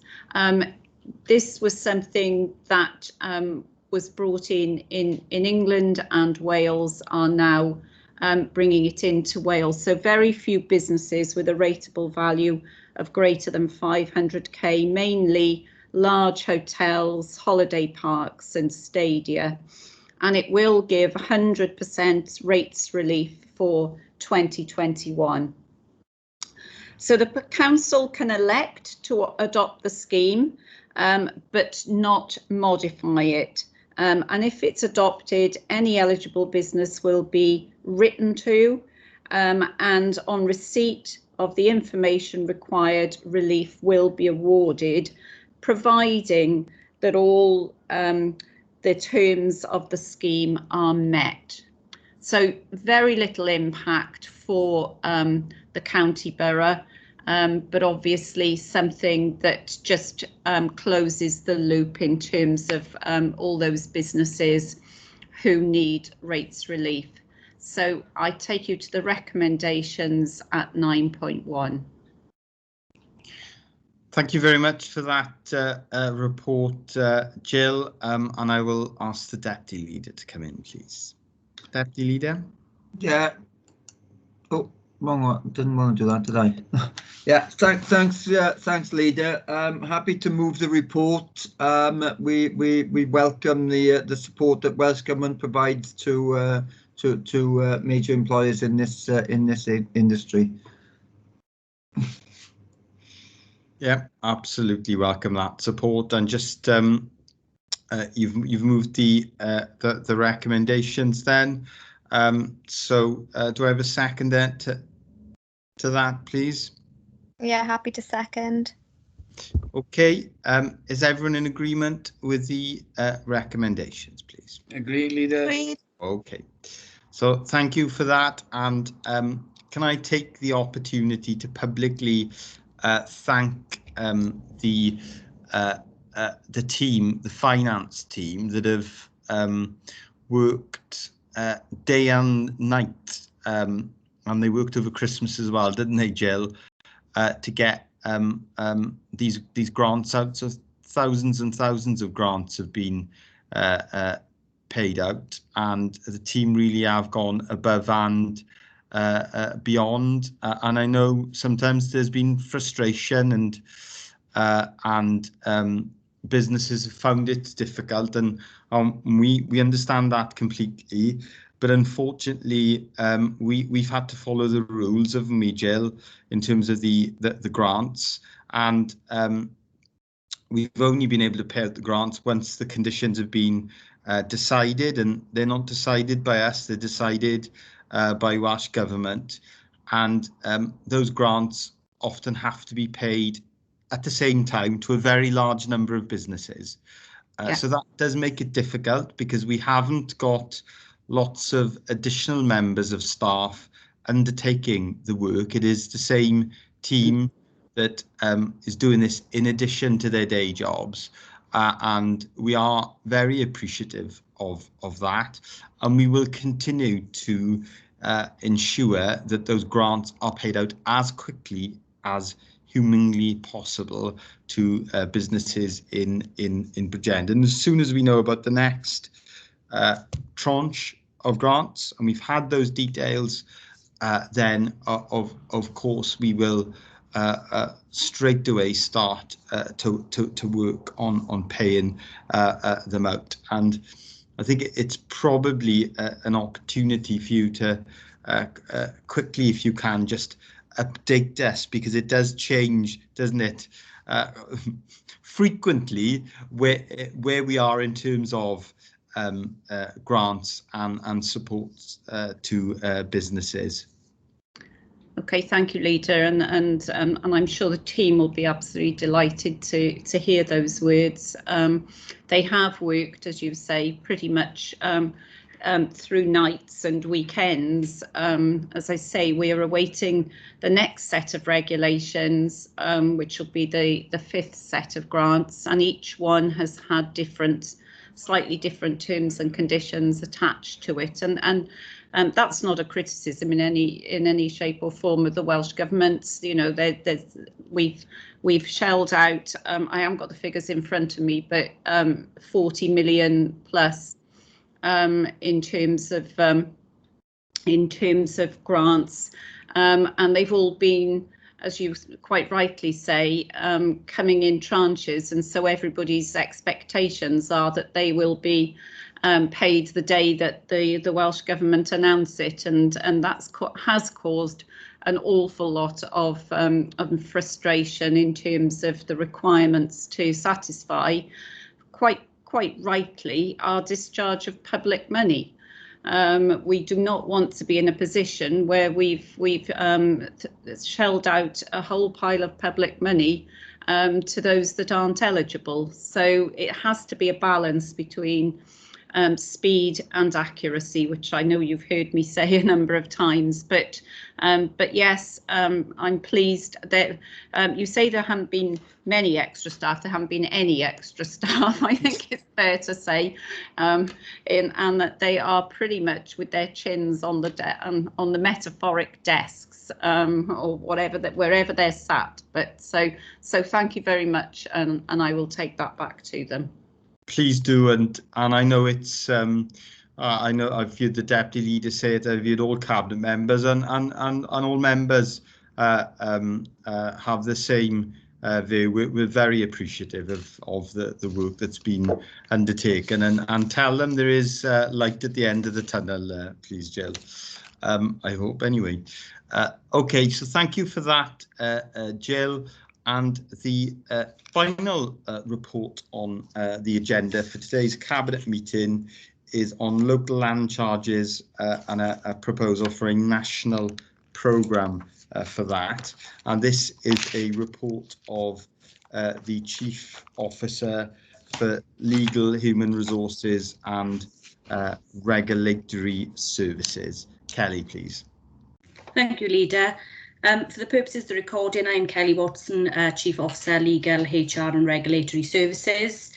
Members, the purpose of this report today is to apprise you of the Local Land Charges National Programme and to seek your authority to enter into a collaborative agreement with Her Majesty's Land Registry to move this forward. Members will be aware that every local authority is required to hold a local land charges register which records obligations affecting properties within our district. In 2015, HMLR was given the authority to create a single national digital register of local land charges across England and Wales. It is the government's ambition that the National Register becomes a trusted and guaranteed source of information containing all the local authority records by 2025. This is an ambitious programme, and the current situation is that in BCBC we are scheduled to migrate all our data by 2022-23. The delivery plan is being implemented by HMLR in order to ensure a smooth transition and certainty about timelines for the local authority and also for the residents. By entering into a collaborative agreement and formalising the delivery plan, work can be finalised on the preparatory work that reflect the authority's needs, capability and readiness to migrate. HMLR will assess our needs and will produce a bespoke support package according to our needs. As you can see, a paragraph paragraph 4.3 of the report, HMLR are offering 4 different models to the authority as part of the pre-migration. Internally, officers have assessed those models, and as we do not feel we have the current internal capacity, we would propose that we either proceed with the HMLR supplier or the HMLR delivered model, and they are set out there with a bit more information for you. Members, the proposal at this stage is that a working group will be established within the authority, which will comprise of officers from land charges, legal, finance, IT and planning, to lead the migration and ensure that the authority fulfils its responsibilities within the agreed timescales. Members, I do just want to point out at paragraph 8 that the cost of migrating our current registers is being fully funded by the HMLR, and the resources they are providing are being provided free of charge to local authorities. We've also had an indication that the no TUPE provisions will apply, and that there won't be any requirement to TUPE our land charges staff over to the project. Members, unless you've got any further queries, I take you to the recommendations at paragraph 9. Thank you. Thank you for that, Kelly, and the work that's going on this initiative. Councillor Patel, please. Thank you, Kelly, and thank you to the officers that have come forward to do the work. It's nice to see that they're a cross-section of the local authority, so it's not just legal, you know, it's got the departments and directorates that work with these plans and maps involved, so that's quite pleasing to see. And I think, you know, my background, I have a background in conveyancing, and I think what would be, I think this is a positive step for those people looking to buy properties. It'll ensure consistency between the different local authorities, because often we are compared with other local authorities as to the speed of how quickly we can turn around you know, local searches and land searches, and it's not fair sometimes, because you know we have a small team and other areas have you know, dedicated staff teams. So I think this will hopefully ensure parity amongst local authorities and help residents ultimately to have their searches conducted efficiently. And you know, I'm looking forward to us not being blamed for any delays, so that's good as well. I note in the report that there is an option for those that are digitally excluded, and so I think that for me is pleasing to read. I don't know if you want to just go over that in a little bit more detail, so members are aware that you know, those that are digitally excluded still have access and are able to access the land charges register, and also I think one thing that I was you know, that's different is that currently, you know, if you come in, you can book an appointment and you can see the maps and the register, but and it's free service, and I think there's a nominal fee of £15 now that's asked per search, so that's slightly annoying, but I understand where that's coming from. You know, there has to be some sort of income generation long term to keep these documents online. So yeah, if you want to just cover the digital stuff, I'm happy to move the recommendations as well, please. Thanks. Thank you, Councillor Patel. Yeah, the plan is that access to the data will be through the gov.uk service, which a lot of residents will be signed up for various different things that they do. But there will be a processing team in place as well, and they will take queries from people who can't access the digital service, and they will be able to do that search on their behalf and provide them with the results. As we move towards going live, we will obviously do some communications with the public, and then if there are specific issues that affect our residents in particular, we can look at options that will make it more accessible to them. Thank you for that, Councillor Patel. Kelly, I think that's an important question, and my thanks actually to the team that's currently carrying out the searches, Kelly, because they're one of the teams that have had to continue to come into the civic offices. They're here today, actually.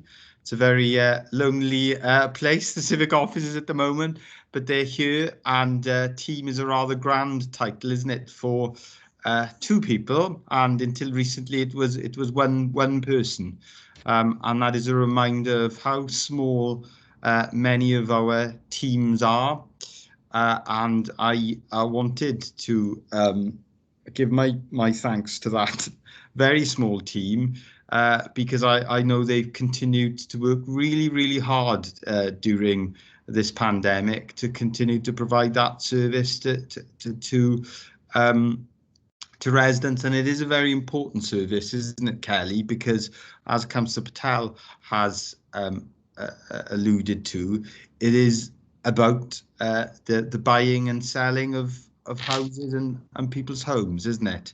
And this is a crucial part of that process. So improvements we can make to that will be welcomed, I believe, by residents of the borough. Recommendations have been moved and seconded. Is everyone in agreement with those recommendations, please? Agreed. Agreed. Thank you. We do not have any urgent items to consider by way of the Cabinet procedure rules within the Constitution. I've received no such requests, and therefore we will move on to item 17 on the agenda, which is a proposal to exclude the public to receive a set of exempt minutes, and we of course have to apply the public interest test because there is a proposal to exclude the public. I am of the view that, given these are minutes of an exempt meeting where we're discussing commercially sensitive matters, that that test, when applied, means that the public should be excluded. Kelly, I should have asked you to come in at that point. I will ask you to come in now to confirm that process. Thank you, Leader. I think you've summarised it very well. So you did deal with this matter in exempt sessions. You've already agreed that the substantial information is exempt, and obviously now you're just approving the minutes. So it is for members to apply that test to see if those circumstances still apply. It is worth noting that this exemption doesn't apply indefinitely, and when the appropriate time, the information will be made publicly available. Absolutely, very important point. So that test needs to be applied by cabinet members. Cabinet members, please. Are you happy with that test, that we exclude the public on the grounds outlined? Yeah. Yes, happy. Okay, thank you, everyone. We will now therefore exclude the public from